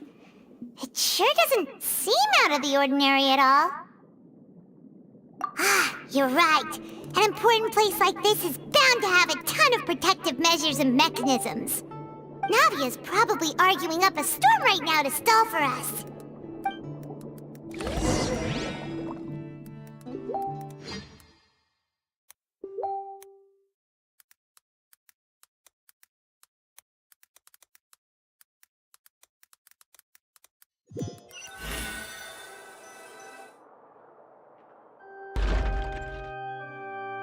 It would appear that I must repeat my question again, Mr. Tartaglia. Do you accept the charge that you are the true culprit behind the serial disappearances case? To be perfectly honest, I don't understand your country's complicated court system, or the reason why I'm being charged with something I've never even heard of. However, I did hear that people who have been charged can choose to participate in a duel to clear their name. Is that right? In which case, as long as I accept the charge, I can have an all-out fight with that champion duelist Clorend, right? I've got to admit, that's one of the most enticing offers I've ever received. When I privately sparred with her last time, she was obviously holding back. Real disappointing. Hey! Don't you understand? You're currently the prime suspect for a major case. This isn't the place for you to be looking for fights. Oh? Sounds like the Hydro Archon wants to lecture me on the ways of the Opera House. Then why don't you duel me too? I'm the kind of student that learns best in the heat of battle. No. That's not what I meant. Alas, it would appear that communication with the defendant is going poorly, and we have made very little progress. In that case, let me explain everything from the very beginning again. The goal of this trial is to determine the culprit behind the serial disappearances case. That case had nothing to do with him. You've got the wrong man. Huh? What's going on? Why is she interjecting again? I told you it couldn't be one of the Fatui Harbingers. Miss Navia, this is the second time you've interrupted the court proceedings. I only tolerated your behavior last time because you were able to provide the court with a key eyewitness. But that was an exception rather than standard court protocol. I can very well charge you with contempt of court for your interjections. Oh, please. Did you ever think I had any respect for this place's pointless theatrics? We can put that discussion aside for now. I'm not here to argue with you. I'm here to charge the true culprit behind the serial disappearances case. And if my charges prove true, then Tartaglia here will be proven innocent by default, correct? Oh, a young lady has charged in and offered to clear my name. How fascinating. Well, I'd gotten half bored to death by all these rules and procedures anyway, so I'll take you up on that offer. So, Your Honor, is there nothing else for me to do now? You may take a seat for now in the audience, but that doesn't mean the suspicions against you have been lifted.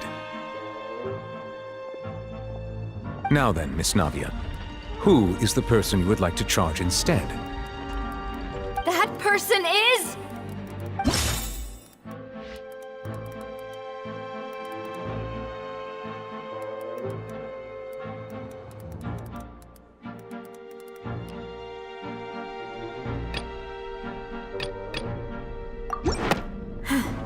Something's not right. Marcel, the head of Confrérie of Cabrières! Huh? What confrérie? Never heard of them in my life. I've heard of them, but weren't they Spina di Rosula's sister organization? Oh, is this going to be a friends to enemies type situation? Please let me remind you, Miss Navia, that charging someone is an incredibly serious matter. Committing to the charge also means taking on the legal responsibilities associated with it. And if the charge fails, depending on the circumstances, you may also be charged with the crime of making a false accusation. Knowing this, do you still wish to charge this man? Yes, I do. In that case, I declare the charge to be valid. Miss Navia and attorneys, please take your places on the court. Members of the guards, please contact Mr. Marcel right away so that he may stand trial.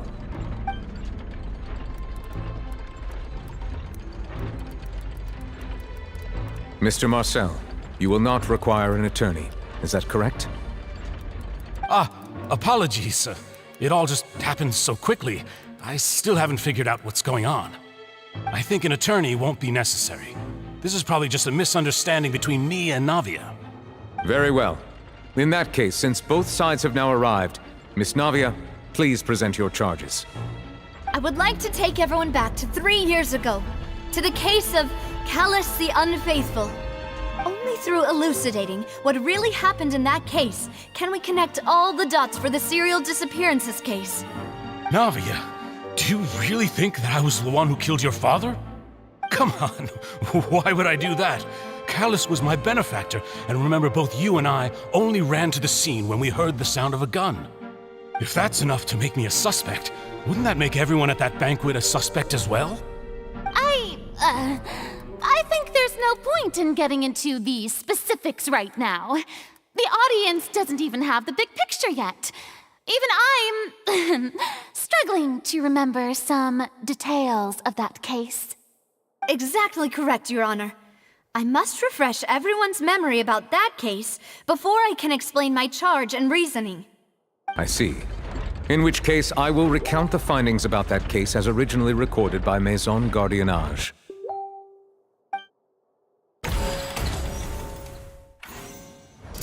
On the day of the murder, Spina di Rosula hosted a large banquet in a countryside estate owned by the Confrérie of Cabrières. During the banquet, all attending guests heard 2 gunshots from the courtyard. When the guests arrived at the scene, they found the primary suspect, Callus, holding a gun, while his acquaintance, Jacques, lay dead from a gunshot wound. The guards' investigation did not recover any other firearms from the scene. As a result, they concluded that the suspect's first shot must have missed, while the suspect did not dispute this conclusion, and also declined to defend himself in court. Instead, he chose to prove his innocence through a duel. Callus was defeated by champion duelist Clarand in the ensuing duel, and soon succumbed to the injuries. These are the known facts about the case. The one with the motive to kill was Jacques, not my father. And even so, Jacques still had no reason to pull the trigger. In truth, the third person shot Jacques first, and was shot in turn by my father when my father seized the gun from him.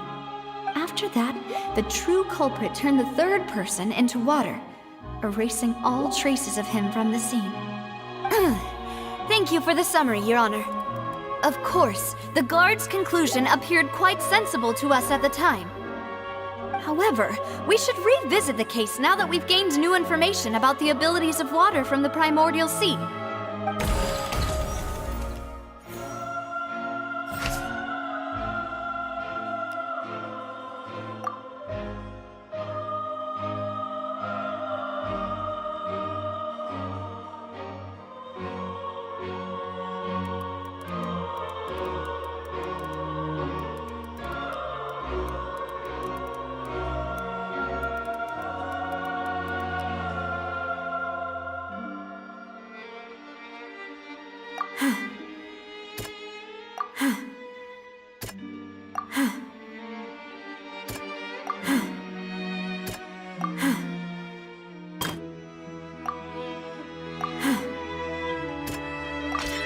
The testimony of the victim's family confirms that Jacques had thoughts of assassinating Callus when he set out for the banquet. However, in the end, he reconsidered, and instead shared everything with Callus, hoping to seek the latter's protection. Unfortunately for Jacques, the true culprit had already considered this possibility, and had sent out another assassin.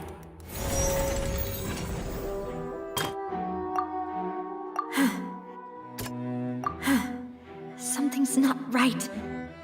Let me think for a little while longer. This assassin first shot Jacques, then turned to shoot Callus, only for Callus to wrestle the gun from him and kill him instead.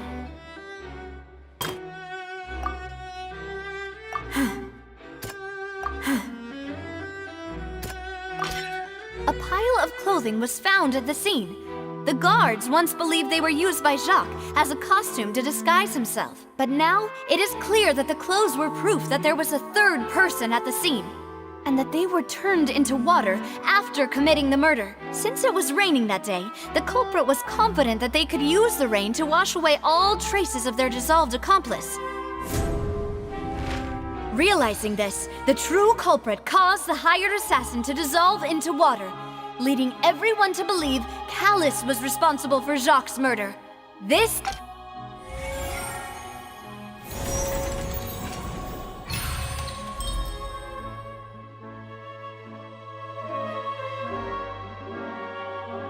So that's what happened. Wait, you're telling me something as dangerous as water from the primordial sea has been used for all these years? What a great theory. It also explains Callus's and Jacques' respective motives. I guess they didn't shoot each other after all. Mr. Marcel, you are the one being charged with the crime.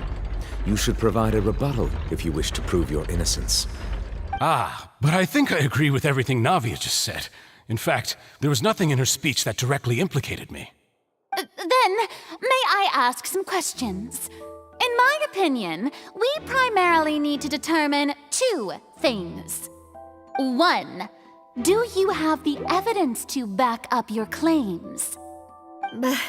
I'm afraid not. At least not at this very moment. Boo! If you don't have any evidence, you should just go home! I may not have the evidence with me, but I know where I could go to collect it. If we look up the deserted clothes against a record of people who went missing around the same time, we should be able to find a match. Considering the serial disappearances case, the guards probably kept careful records of all missing persons from around that time, regardless of age or gender. That makes sense to me. Monsieur Neuvillette, I would consider this to be a reasonable investigative direction. Why do I feel like Farina's acting a little differently today? Maybe she's scared of embarrassing herself again? Alternatively, she's become more diligent after charging an innocent citizen in the last trial. My second question has to do with the ensuing duel. If the truth is indeed as you described, then why didn't Mr. Callus explain himself in court? If he had testified that a person had been dissolved, he could have at least mounted a defense. I've thought about this too, and the answer is actually pretty simple. He felt there were things that were more important to him. The dissolving power of water from the primordial sea is an important secret for the true culprit of the serial disappearances case.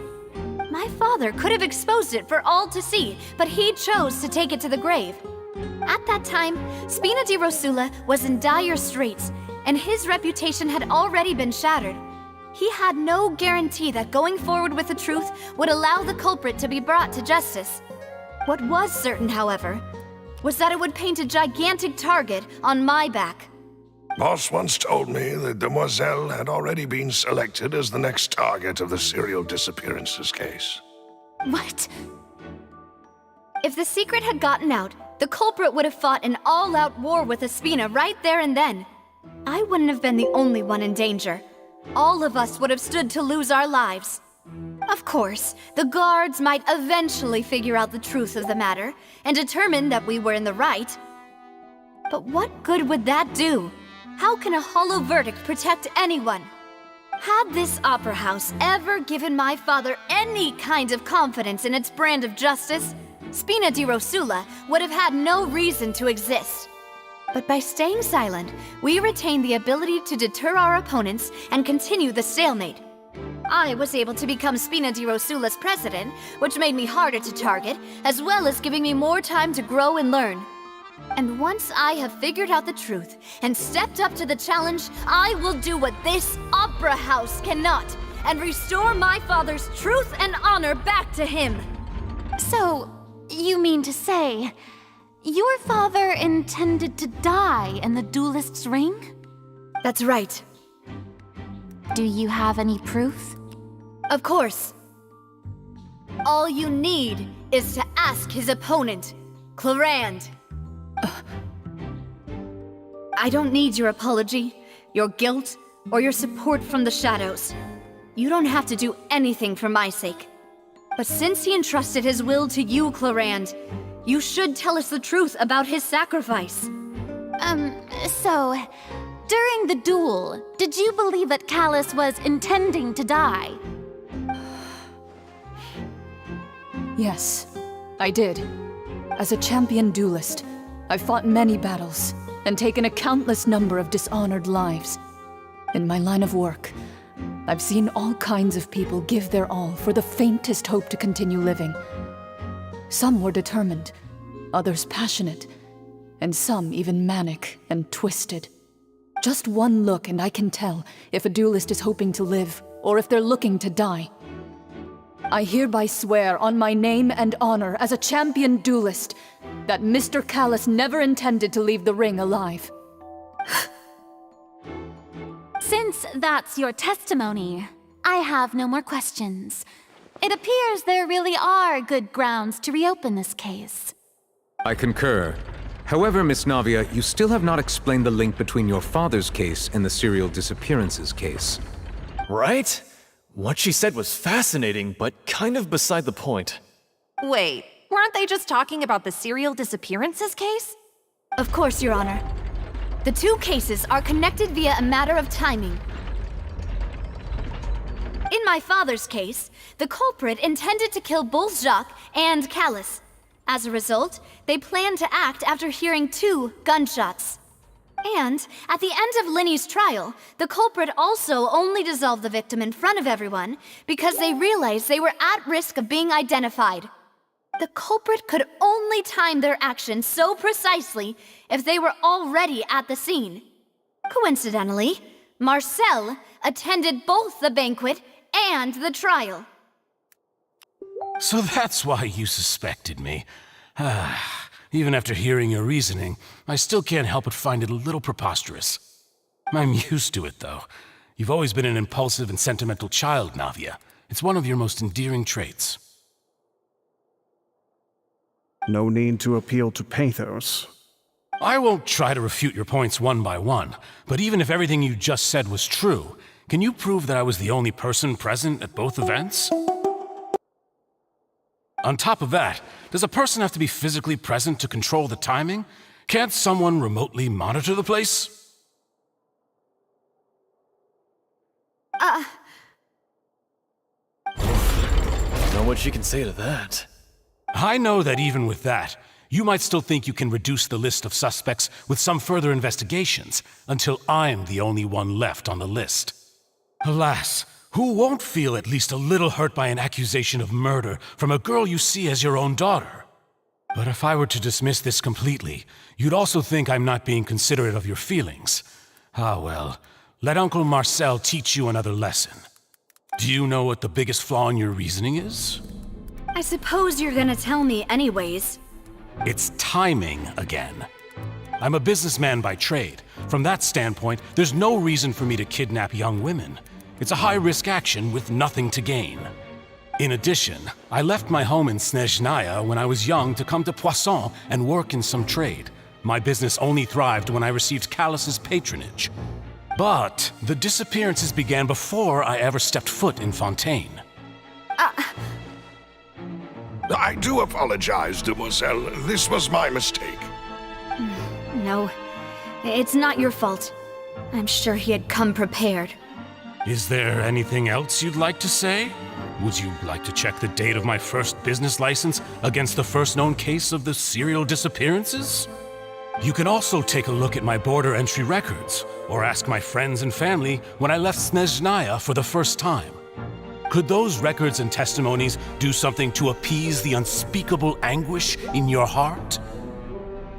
Seems like she got the wrong guy. At this rate, Navia will be convicted for falsely accusing him. I think you've done a superb job of dissecting your father's feelings as he neared the end of his life. But aren't you going against all of his wishes and expectations right now?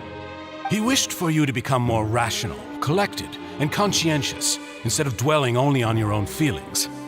Once you've learned to be more considerate of others' feelings, and to stop rushing headlong into things, you'd have met most of his expectations.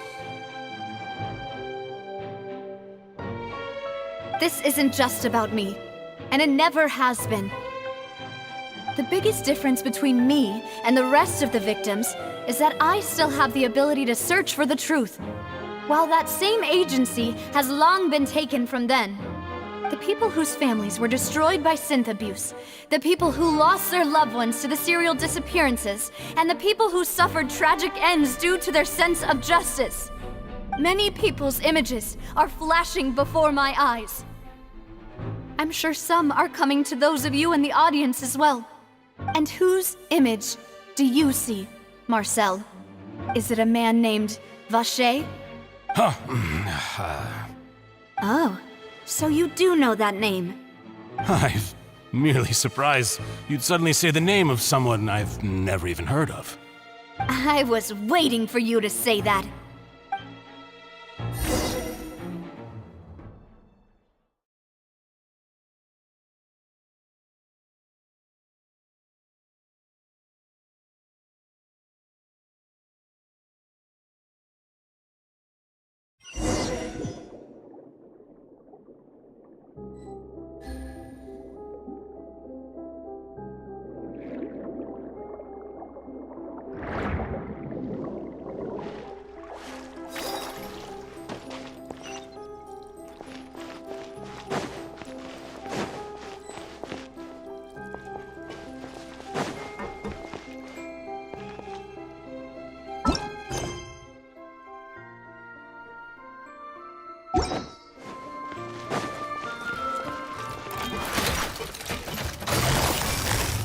Gotcha. Hold the line.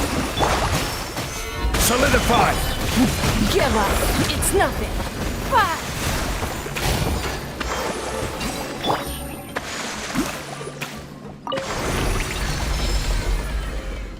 Whoa!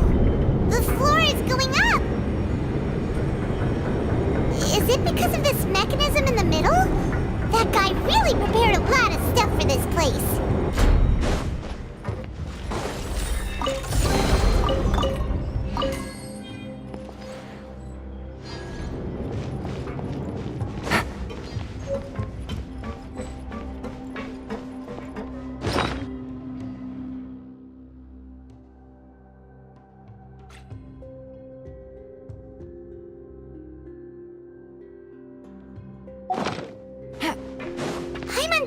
We need to go up, but Paimon doesn't see a way. Let's take a look around. Maybe we'll find a hidden mechanism that'll show us the way up.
level is rising.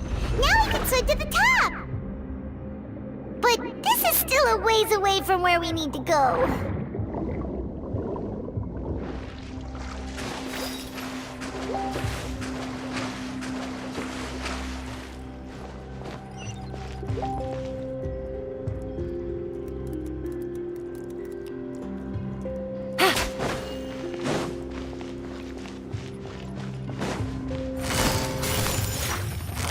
Quietly now. Stabilize! Give up. Don't waste my time. Your life is mine.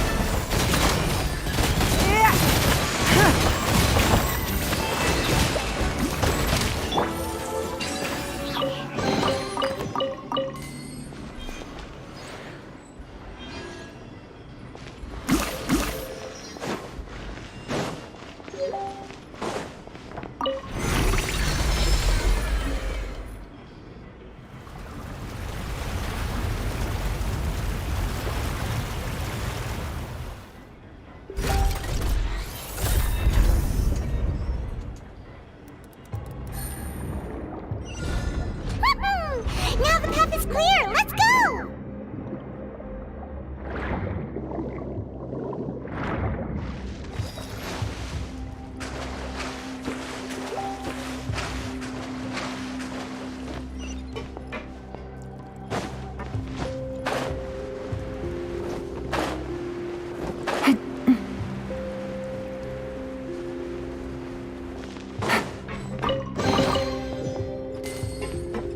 Take it easy.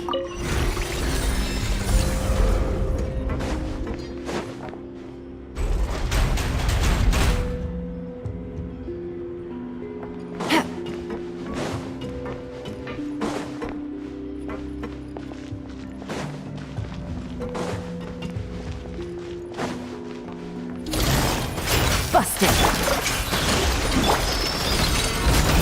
This is order. Give up. Game's up. Time's over.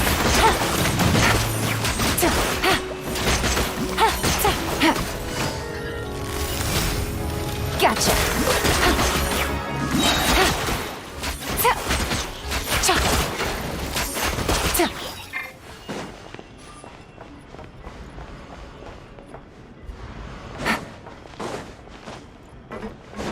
Take it easy.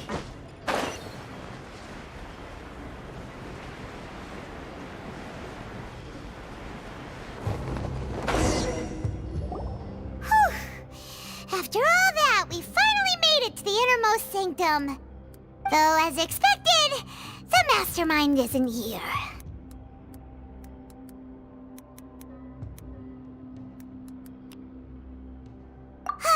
That's right. Then let's hurry up and find some evidence so we can get back to the Opera House and help Navia.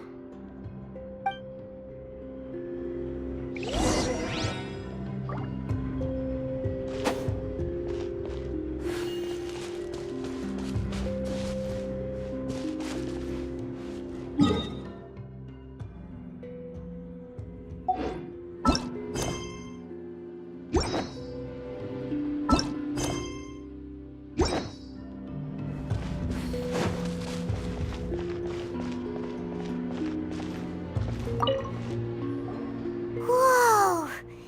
There's so much synth here! And so many bottles of ingredients that probably just contain the waters of the primordial sea. Mixing in progress, ready to drink, stock sample? Huh. They've also got all the synth pretty clearly labeled. Whoa! There's even fruit-flavored synth? Yep, it's super obvious.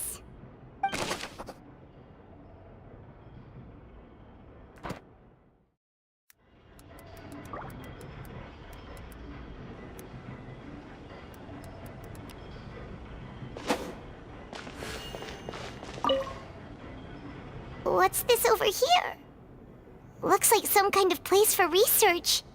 Experiment number 16 aims to verify Jacob Ingold's research conclusions on the primordial sea and use his theory as a foundation to achieve a breakthrough. The experiment was a failure. No individual managed to resurface from the water from the primordial sea. Female specimens 22, 23, and 24 were dissolved.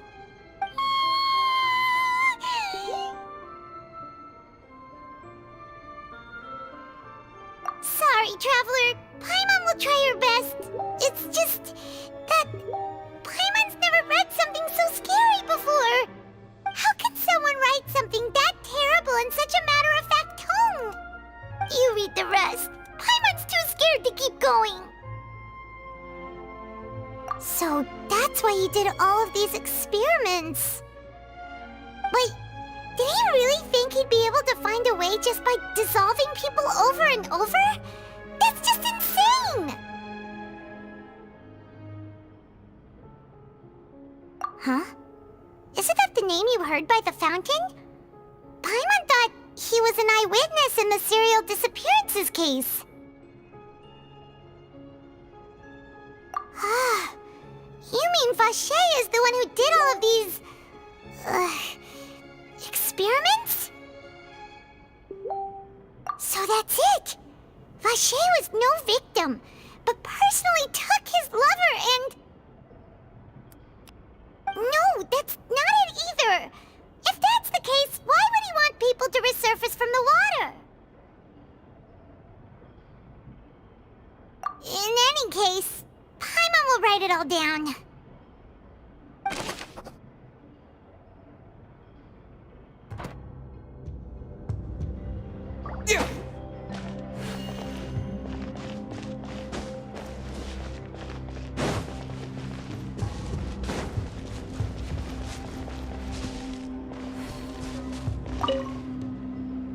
Let's see what's written here. Nothing escapes Detective Paimon's eyes.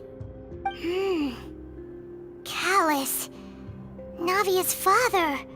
Oh, this seems to be an investigation report on him.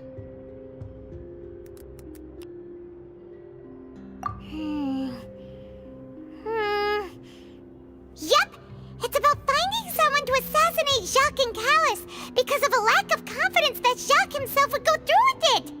This should prove the existence of the third person, right?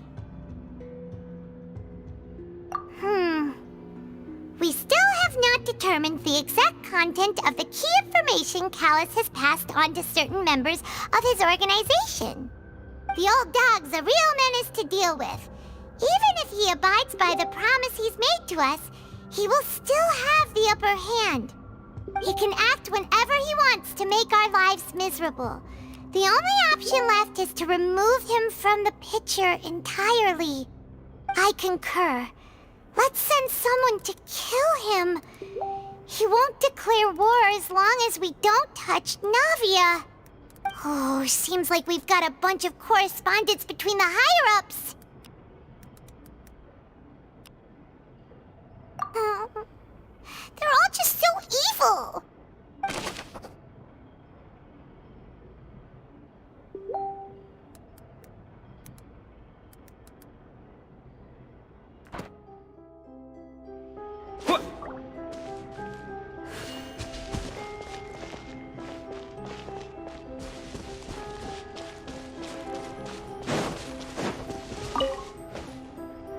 What's all this? Aw, it's a bunch of really cute things. Pink accessories, a hair tie, a necklace, even a makeup box. Oh, Paimon sees it too, but why are all these cute things labeled with different girls' names?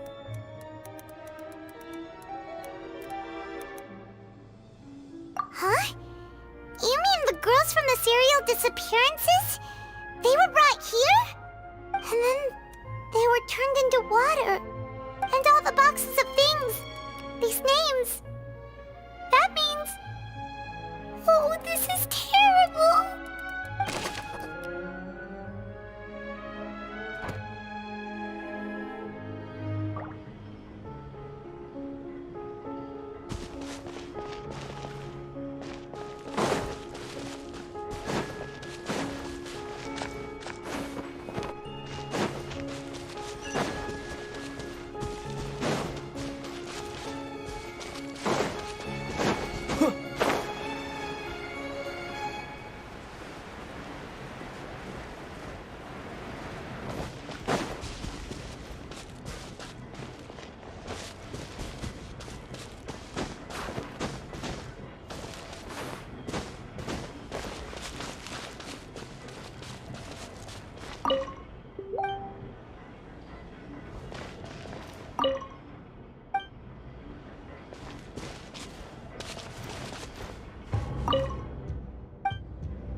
That means this is where they make all the synth! And that special water is the main ingredient! If you dilute it with normal water, you'll get synth, but the pure stuff can dissolve a human! Paimon will take notes on this incriminating evidence.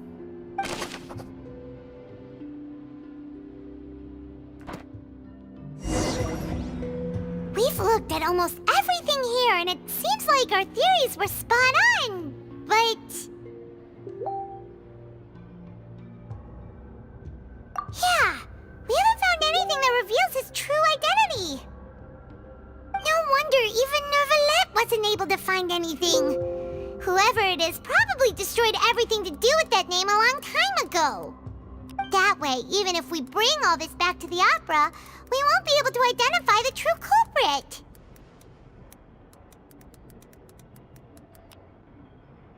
Sure thing. Paimon won't admit defeat to this guy either.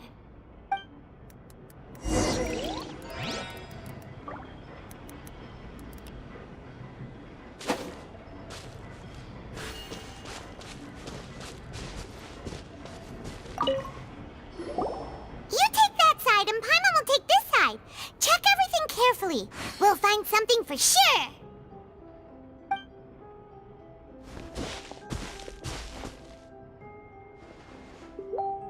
Ugh. Nothing at all. And Paimon can't even find snacks either. Whoa, really? Let Paimon see. Venier. Isn't that Vache's lover's name? Then you found her diary.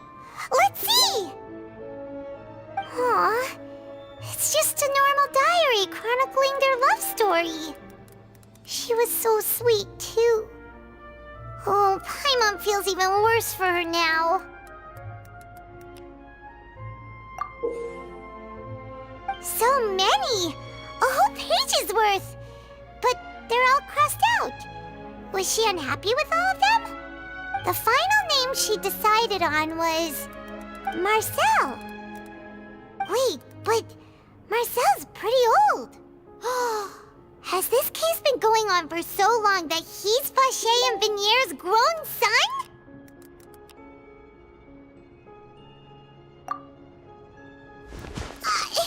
Hey!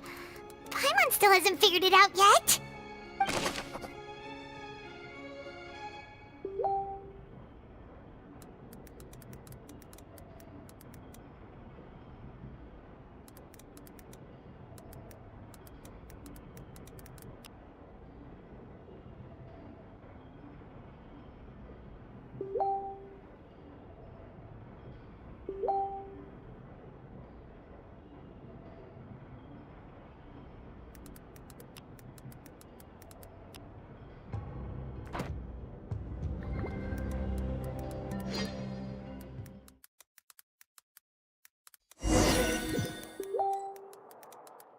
And whose image do you see, Marcel? Is it a man named Vache? Oh, so you do know that name. I'm merely surprised you'd suddenly say the name of someone I've never even heard of. I was waiting for you to say that. Navia! We're back! As expected of my partner. I just knew you'd return in the nick of time. Just how often do you intend to flout the rules of this court? It's all right, Monsieur Neuvillette. Given their confidence, I expect they've found the crucial evidence.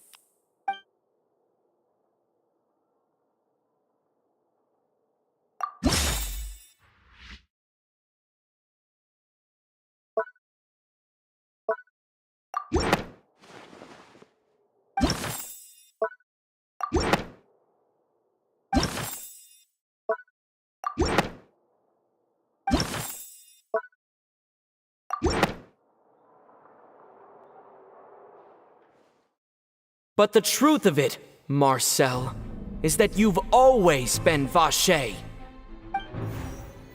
Huh? We've investigated your lair and we already know everything! After Yesteryear lover, Veneer, was dissolved, you kept abducting young women to experiment on the hopes of bringing her back to you. You even created Marcel as a new identity and destroyed all records of your past as Vache. So that's it. Even the villains in opera performances rarely go that far. And with that, Marcel's motive has now been established. This information regarding your past also dismantles your prior timing defense. Well, Marcel, do you know where you went wrong? You fixated your gaze on the lover that passed away, instead of paying attention to the living people around you. So, you never noticed how we changed, or how we grew as individuals. You also never understood Boss's real expectations for his daughter. Or our determination to see things through. Your determination. Mr. Marcel, please speak up now if you would like to defend yourself. Otherwise, the trial will move on to the next stage. Do you really think I wanted to do any of this? Pay attention to you? What for? Have you ever paid attention to me? Ever empathized with my pain? Ever known how it feels to watch the love of your life dissolve right in front of your eyes? No one helped me. No one even believed me. All those decades ago, even the officers from the Maison Gardiennage were laughing at me. They said there's no way a human being can turn into water. So I must have gone mad from grief. Vinier's death was brushed away by all of you as if it didn't matter at all. Well, now you know, don't you? Ha! Well, it's too late now. All those who were dissolved are gone forever. You only have yourselves to blame. You set up this ornate opera house in pursuit of your so-called justice, your beloved drama, while turning a blind eye to the suffering of the people. Venier is dead. We promised each other that we would always be together. Wherever she goes, I will follow. But I'm not from this blasted place, so I can't be dissolved, no matter what I do. Hey, is that water from the primordial sea that he's drinking? I can't dissolve! Can't dissolve! Can't dissolve!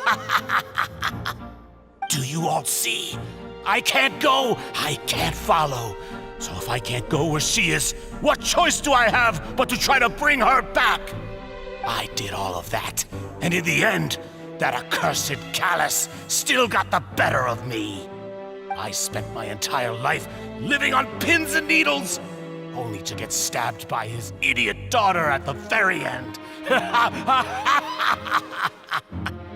The suspect is exhibiting signs of mental distress. Guards, please restrain him. Don't touch me! Don't anybody come near me! I still need to save Venier. A promise. We made a promise. Venier. Venier! Please, Venier, don't think badly of me. All I want to do is fulfill our promise. At this point, the verdict of this trial is clear. With Mr. Marcel's conviction, the charges against Mr. Tartaglia no longer have any basis. Fine by me. I was in a bad mood, but after a show like that, I'm actually feeling pretty good. Traveler, please submit all the evidence you have collected to the guards, so that I might review and summarize the truth behind the serial disappearances case. The man now known as Marcel was originally named Vache and worked as an adventurer with his partner and lover Venier. During an underwater expedition, Venier accidentally came into contact with water from the primordial sea and was dissolved in front of Vache as a result. Vache learned of the primordial water's existence through the work of others and began to kidnap young women for research, with the goal of discovering a method to restore Venier back to life. To cover his tracks, he invented the new alias of Marcel and began to operate a business in Poisson. During the course of his research, Vacher discovered that a diluted concoction of water from the primordial sea can induce feelings of euphoria, and began to manufacture and market synth. However, as he accumulated wealth to fund his continued research and expanded the scope, he came into conflict with Spina di Rasula. After exchanging blows with Spina di Rasula for many years, Vacher decided to assassinate their president Callus at a banquet. Although the assassination did not go as Vacher expected, he was able to turn Callus into the murder suspect by dissolving the assassin he sent to the scene. And just recently, Vacher attempted to frame Linny as the culprit of the serial disappearances case, using a similar method. However, his attempt to frame Linny failed, and the power of water from the primordial sea became public knowledge. This case also exposed enough of Vacher's machinations that he was eventually successfully charged in court. Thus concludes the enigmatic history of the serial disappearances case, with the truth revealed to all.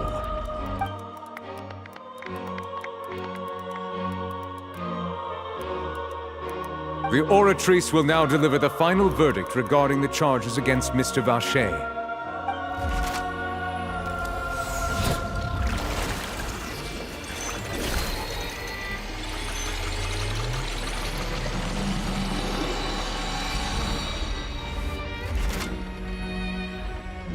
According to the judgment of the Oratrice Mécanique d'Analyse Cardinale, Mr. Vacher is guilty. Guards! Take Vacher away. Good. It's what he deserves. With that, the serial disappearances case is over now. We really just witnessed history. Who would have thought the true culprit would be such a polite and well-spoken guy? Yippee! We helped Navia bring the bad guy to justice! He's hurt so many innocent people and now he's finally getting what he deserves. Huh? Are you okay?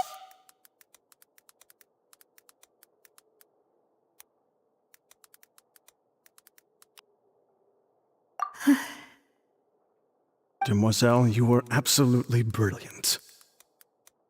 The day our late boss had always hoped for has finally come. You can rest easy now, knowing justice has been served. Yeah. It's finally over. It's all thanks to you guys. And my partner. See, Papa? Spina di Rosula's still doing well with me at the helm. Well now, hasn't this been a most delicious piece of drama? The villain has been caught, justice has been served, past wrongs have been righted, and it's a big ol' happy ending.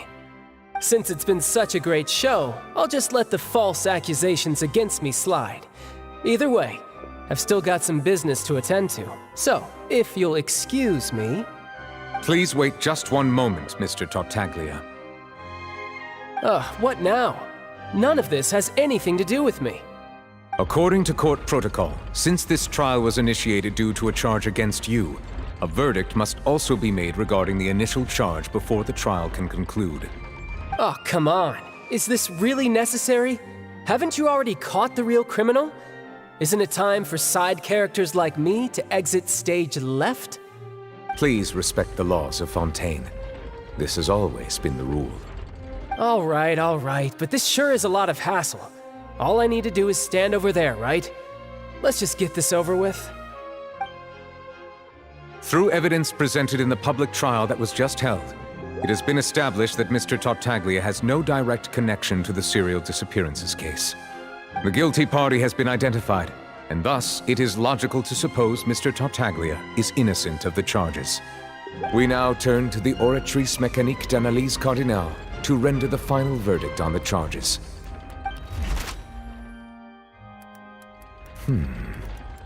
According to the judgment of the Oratrice Mécanique d'Analyse Cardinale, Mr. Tartaglia is guilty. What? Hey! That's not funny! Didn't you just say I'm supposed to be innocent? What's with this verdict? Is your justice machine malfunctioning? Huh? This has never happened before. the Oratrice actually returned a different verdict from the Chief Justice. I mean, have you ever heard of an innocent Fatui Harbinger? Do you think the Oratrice might have just convicted him on general principle? But weren't the charges about the serial disappearances case? No matter what else he's guilty of, it shouldn't affect the verdict in this case, right?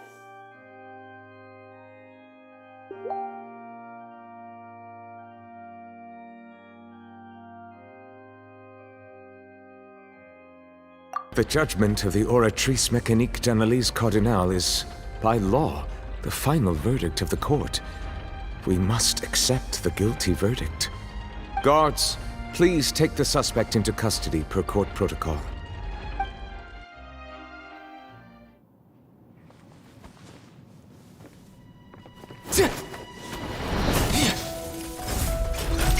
So this is how justice is done in Fontaine. What a joke. You've got your rules. Well, I've got mine too!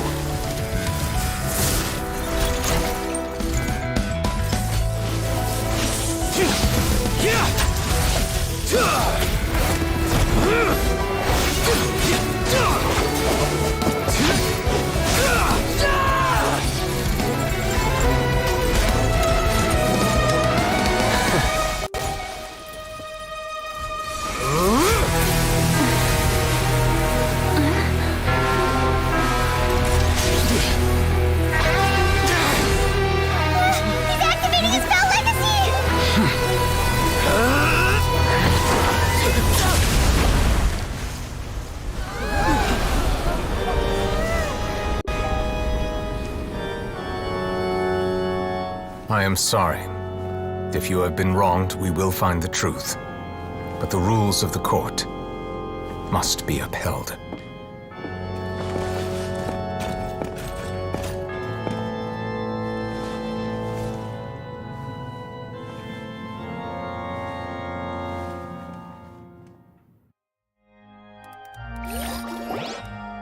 Hey, Monsieur Nouvelette, what's going on? Shouldn't they have been cleared already? Apologies. This is also the first time I've encountered such a situation. However, according to the rules established at the conception of Fontaine's court system, the Oratrice's judgment is the final verdict of the court. All I do is follow court procedure. As for why the Oratrice arrived at the conclusion it did, you should probably ask someone more knowledgeable than me. Why are you looking at me? I had nothing to do with it! I don't know what happened there either!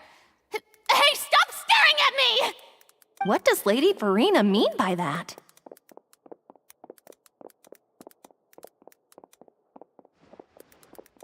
She says she has no idea either? But that's impossible. Didn't she create the Oratrice herself? Yeah, so are the verdicts reliable or not? Can results like this really be called justice?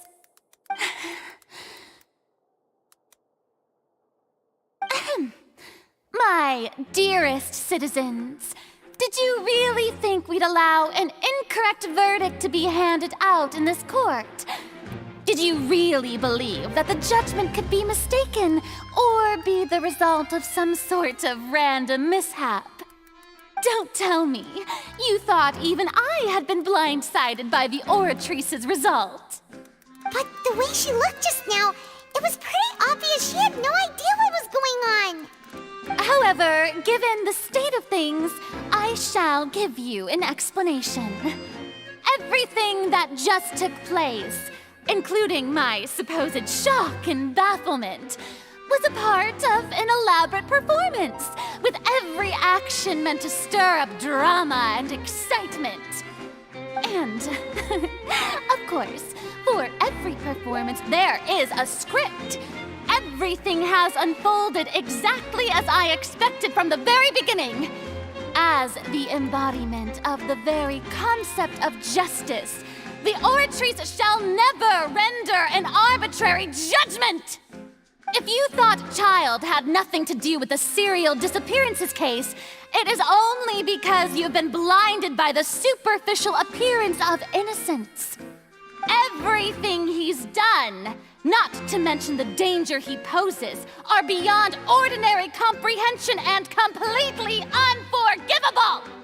All shall be revealed in time. You will come to understand my noble intentions, as well as the absolute correctness of the Oratrice's verdict.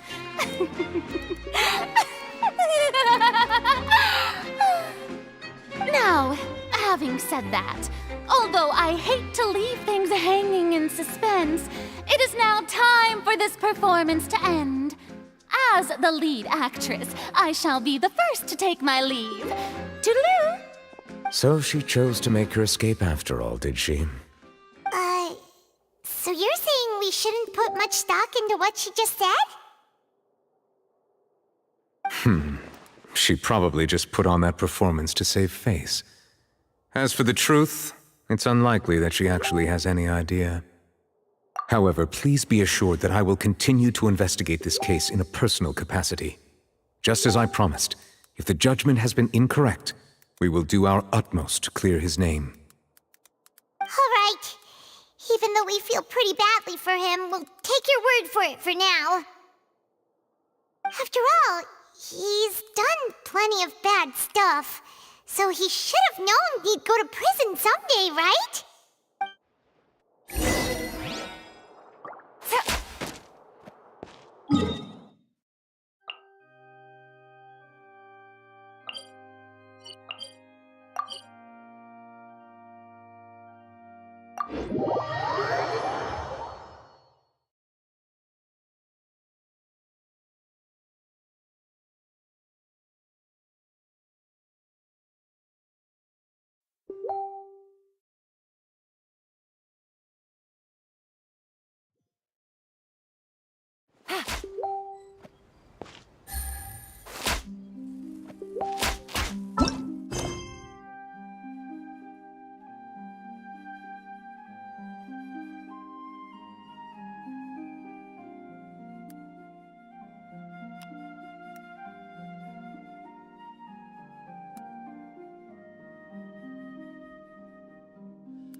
Hey, what are you doing? Quick, stop him!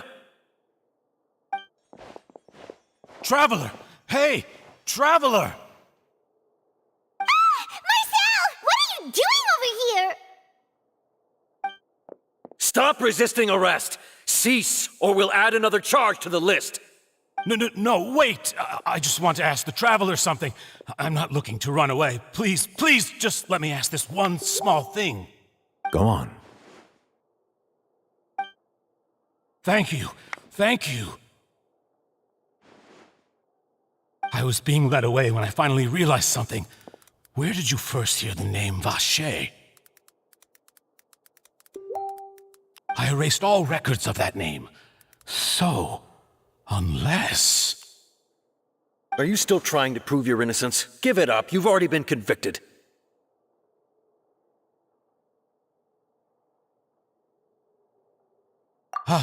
Really? You did? You're sure?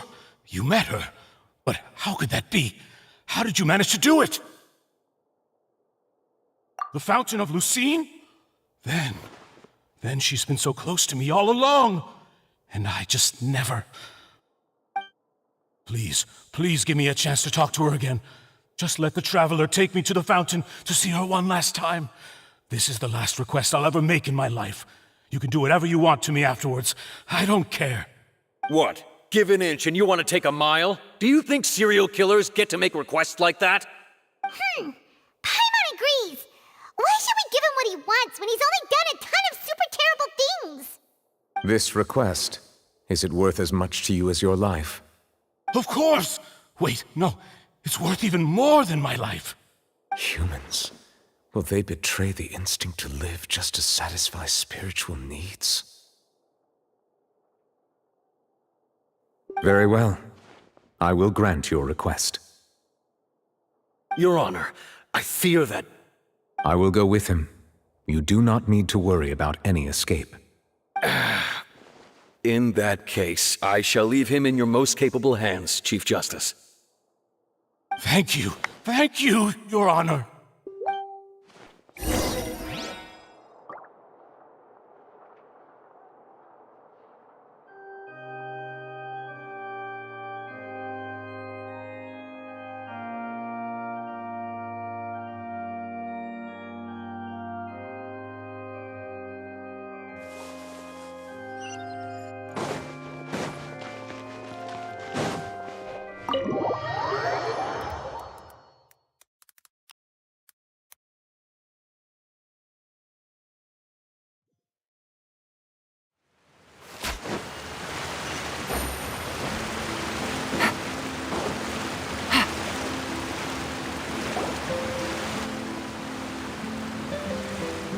Is this the place?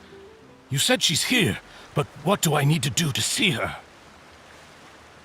Yeah, and even Paimon could hear her after drinking that thing. Didn't you just drink a lot of it on the stage as well? Oh, in that case... Vache! Ah! Yes, that's it! So you heard it too! Vinier, it's me! It's me, Vache! Vache? Vache? I'm here! Where are you, Vinier? I'm coming for you. I'm finally here for you. Hey, wait! Be careful! Hey, wait! Vinier, is that you? It's me, Vache! Vinier! Vache? Why did you come? Didn't I say? You don't need to look for me. You look a lot older than I remember. How long has it been? It's been more than 20 years. I've suffered for over 20 years since the day you left. All this time, only the thought of bringing you back has kept me alive. Nothing else mattered to me. I must be dreaming. Who would have thought I'd get the chance to tell you all of my feelings like this? Vinier, you are my everything. I really don't know how I could live without you. But Vache, if you ask me, this world would be better off without you. What are you saying? If not for you, I would have finished my law degree and probably become a top-tier attorney one day. If not for you, I would have continued to pursue my love of the arts, and my works would have been displayed in the Palais Mermonia itself. If not for you, I would at least have been able to take care of my mother. And she would not have grown old and died alone, with nothing but the tears on her cheeks. It's all because of your selfishness, Vache. It's all because of you. You... Wait, you are not Vinier. Who are you? You're right. I am not Vinier. I am the sacrifices.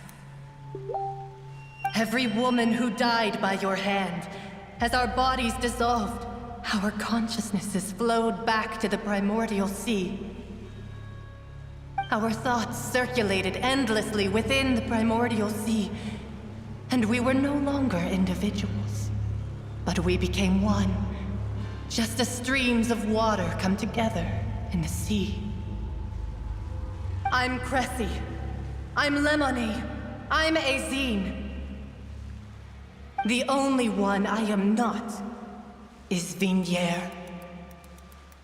Why? But then, where is Yesteryear? She doesn't want to see you anymore. Every tendril of her consciousness is avoiding you. This is what you get for your selfishness. Your selfishness robbed us of our lives and our futures. You said time and time again that you'd do any and everything for her. But did you ever consider whether she'd want to see you do the things that you did? If she would despise you for what you became?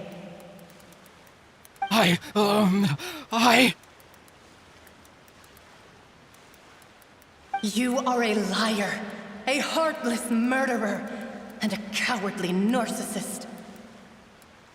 The only thing you are not is Yesteryear's beloved. From the moment your first victim died and her consciousness merged with Yesteryear's, she has had nothing but pure hatred for you.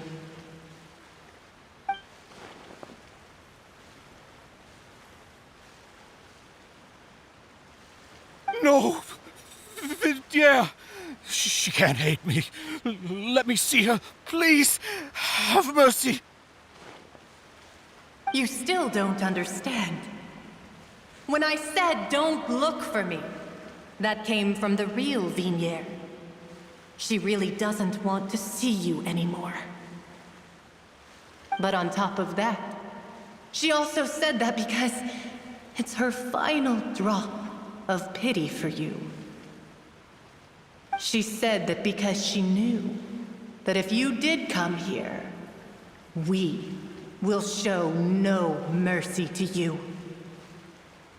Vache. Vache? Vache? Vache. Vache. Vache. Vache. Drown.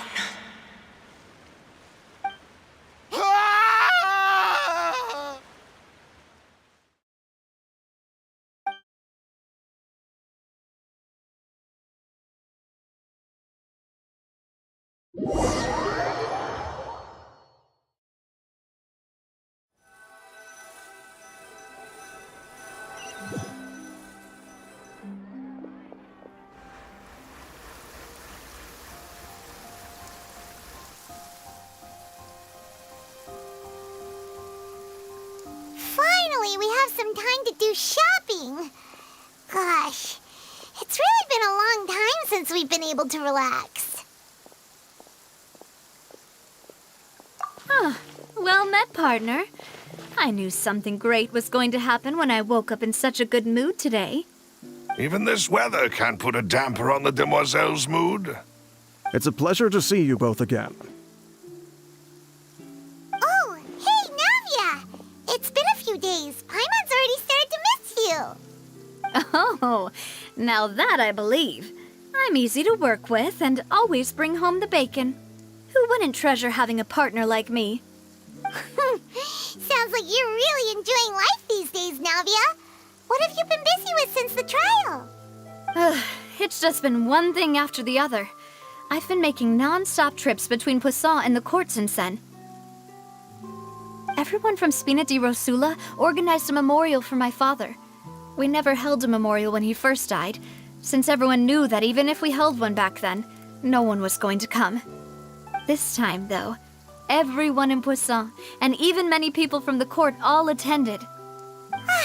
So his name's definitely been cleared now. That's what we like to hear. It's been the dearest wish of Demoiselle all along. That blasted stubborn fool. I was right to put my faith in him. I'm so glad I didn't give up on the case all those years ago. Oh, by the way, I ran into Charlotte just after I left the memorial service. Well, maybe it'd be more accurate to say I knew she would be there, and there was no way she'd just let me go. Huh? So you know Charlotte too? The Charlotte? Journalist from the Steambird? Yeah, way back when I first became the president of the Spina di Rosula, she was all over me. Wouldn't take no for an answer. I believe the story was called The True Heart of Darkness, Secret Tales of the Yellow Rose. To be fair, though, it was a really flattering feature. So, we've been on pretty good terms ever since. She was trying to lean on our friendship to get me to do an exclusive piece on the serial disappearances case. Oh yeah, she told us about that. She's always been super interested in that case, so now her wishes finally come true too. Anyway, I told her to make sure that when she writes about you guys entering the opera house with the critical evidence, that you both sound really cool.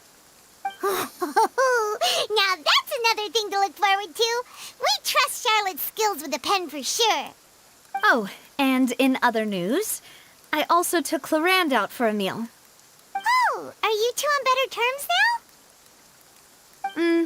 While you were investigating Vashay's headquarters, Clarand gave testimony on my father's behalf.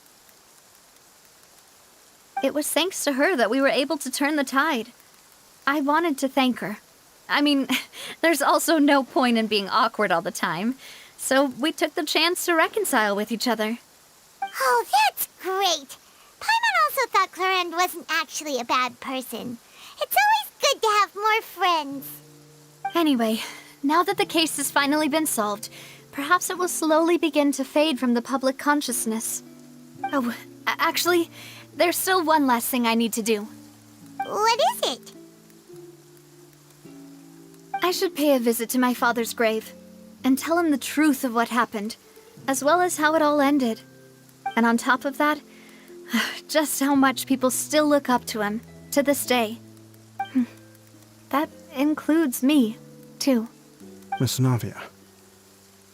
Indeed.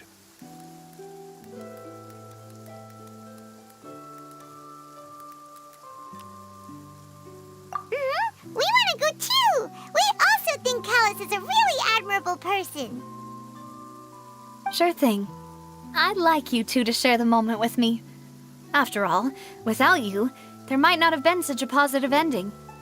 And in that case, everyone, let's be off. Considering the recent weather, we'll be lucky if we can reach Poisson before dark. Yeah, you're right. It's been raining non-stop for a few days now.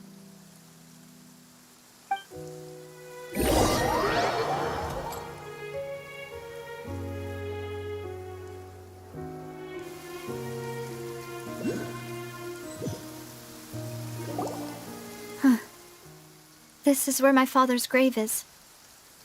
To be perfectly honest, even I haven't been back here for a long time. Huh? There's someone there already. Wait, that figure.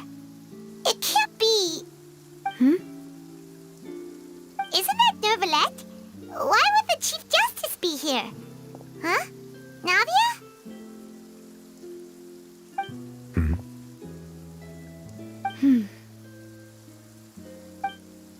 My apologies. I should have asked before coming to pay my respects. Don't say that. Sorry about that. Oh, I was trying to say there's no need for you to apologize. I wanted to show my father how much I've grown, but still, I doubt I've grown to the point that even the Chief Justice would feel compelled to apologize to me over and over. In that case, I will stop apologizing for now. You really could use some pointers on understanding human emotions, Monsieur Nervalette. In any case, why did you come to Poisson? Well, ever since that day, I've been turning a question over and over in my head. Just what is justice anyway?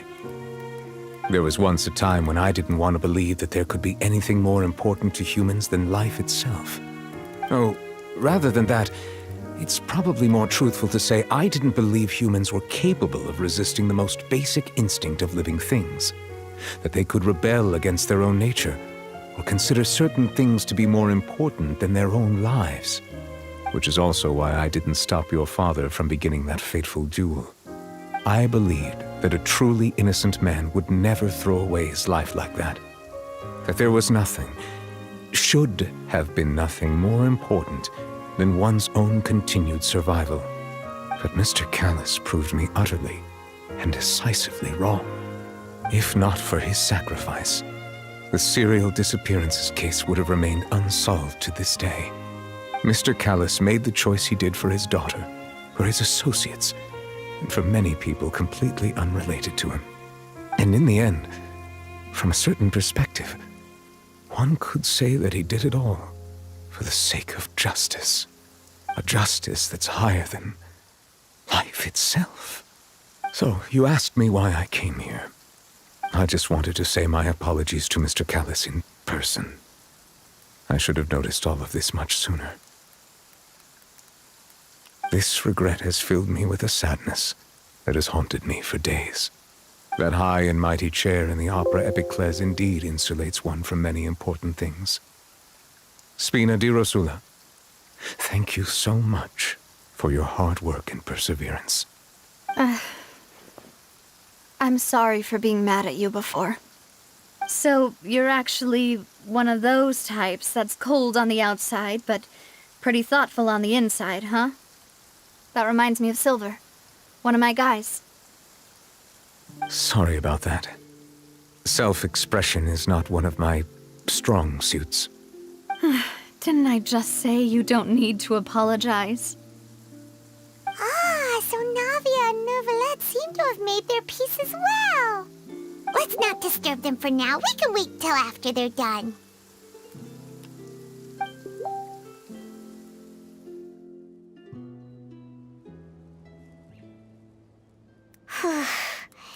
Paimon's never paid respects at someone's grave before. Did Paimon do anything rude there? Huh? Oh, Paimon didn't know that was a thing.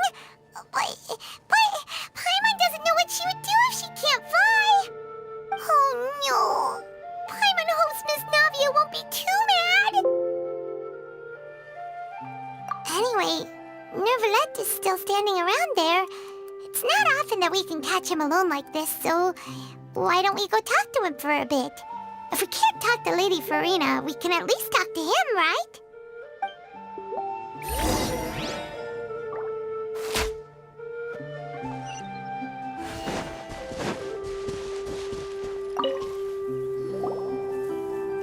Oh, it's you two. Did Miss Navia invite you to come pay your respects to her father? Mm-hmm. We ran into Navia on the streets today, so we just followed her here. I see. Then is there something that I can help you with? Well, it's pretty hard to run into you like this since you're usually super busy. So we figured we could try to ask you a few questions, if that's okay. Please feel free. Though outsiders, you helped us solve one of the greatest mysteries in Fontaine, and it would be my pleasure to return the favor. So, at court, the bad guys referred to that special water as water from the primordial sea, but what is it really? Truthfully, that name is already quite accurate. I can only surmise that Vacher and his ilk only learned of its nature and existence after extensive research. There used to be a special sea on the surface of this planet. The nature of its seawater was rather different from that of the sea we know today. Most of Tevat's life forms were first born in that special sea. You could say it nurtured much of the life on this planet. Huh. So it really was where everything began. It makes sense to call it primordial then. But today, the primordial sea no longer exists on the planet's surface. What Vacher discovered must have been some kind of special case, or a remnant from a truly ancient age. Huh. So that's how it is. Oh, you really know everything, Monsieur Neuvillette.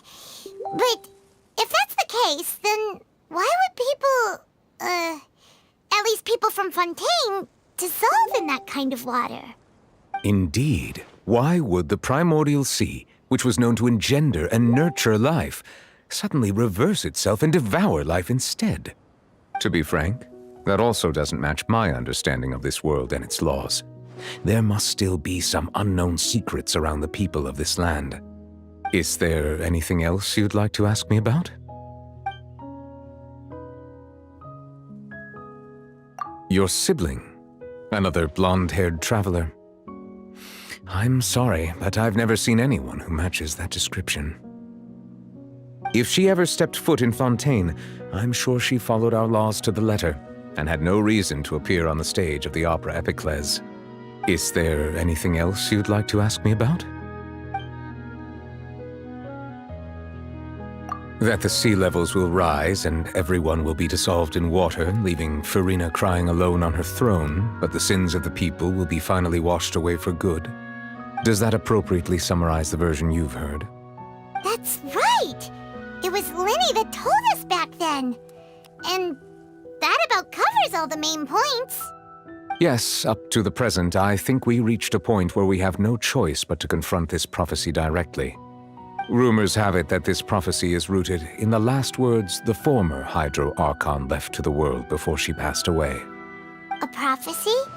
Of the former Hydro Archon? Wow. This is the first time that we've ever heard of it. 2 parts of the prophecy have already proven correct. The rising sea levels and the ability of the people of Fontaine to be dissolved. We should be more vigilant and stay on the watch for further signs. Speaking of the prophecy, Farina has also always taken it quite seriously. Indeed, she has been collecting information and intelligence from across Tevat for this purpose. If the rumors were true, then perhaps this prophecy is the conundrum left to Farina by her predecessor. But with Farina being the way she is, can we really trust her to solve it? Is there anything else you'd like to ask me about? My apologies. My investigation has still not reached its conclusion. However, I still believe the judgment of the Oratrice was not rendered arbitrarily. Huh? But you also said you thought he was innocent. For many years, I have been quite aware that the Oratrice does not simply mechanically repeat the verdict that I give on each case. As a divinely created mechanism, the people's unified faith in the concept of justice is integrated into it. Not only can it produce the incredible power of indemnitium, but it likely also possesses other traits, such as self-awareness. Which is all to say, I have been prepared for a situation like this for a long time. So when Linny told us that he heard a human voice from the room where the Oratrice's core is stored... I was not aware such a thing had occurred. Perhaps that could serve to prove my conjecture. I will add that to the list of items to investigate. In any case, I am inclined to believe that the Oratrice does have a methodology all its own. We just do not have enough information. Based on Farina's reaction, I doubt even she had any idea what was going on. She managed to bluff her way through it, though, with her time-tested twin tricks of bravado and drama. While we do intend to get to the bottom of this, for now, we regret to say that the Fatui Harbinger will just have to bide his time in the fortress of Meripede. If we did incorrectly convict him of crimes he did not commit, we will most certainly compensate him to the fullest extent allowed by the law. If you ask Paimon, the only compensation he'll want is a no-holds-barred fight with you.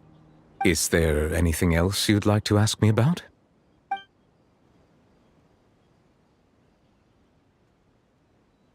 Very well. It was my honor to provide you with what answers I could. I very much enjoyed conversing with you.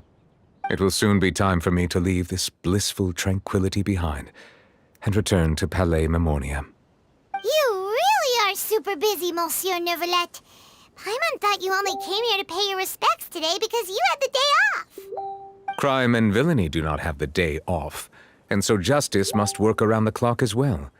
This is merely the nature of a justice's work. All right. You've got a point.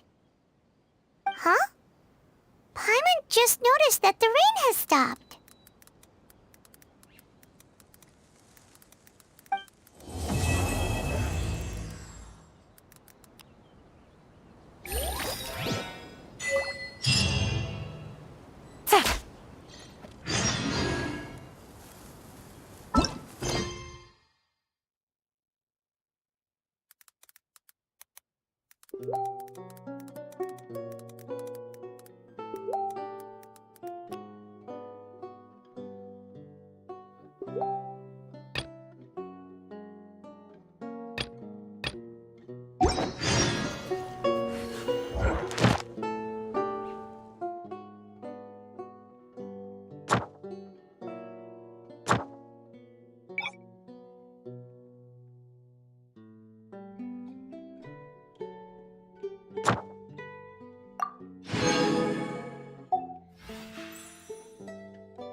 Gutsy.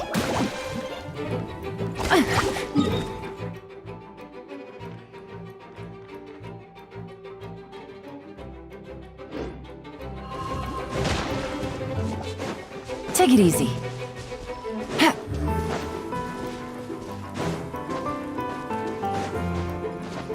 Ha.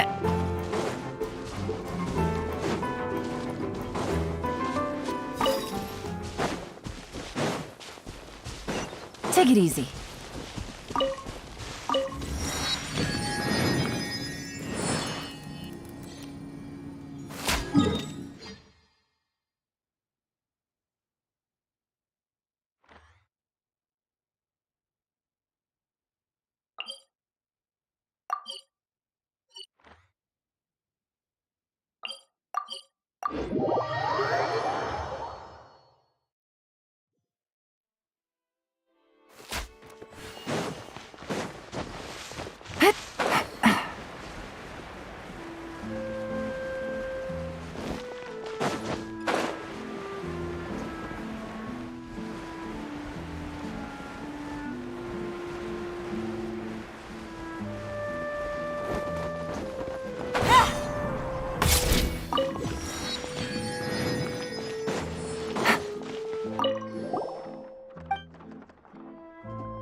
Ad Astra.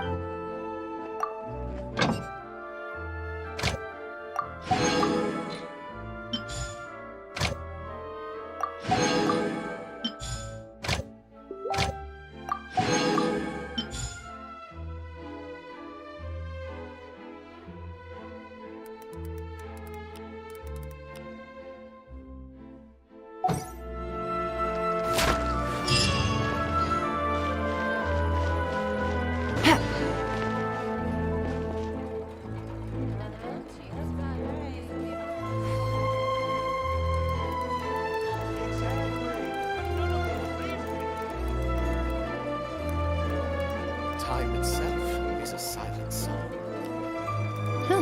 Good roll. All right, maybe I'll take one more day off and knock out the rest of the work once I'm feeling up to it.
Look how lame Ammonia's idea of a crisis of it.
you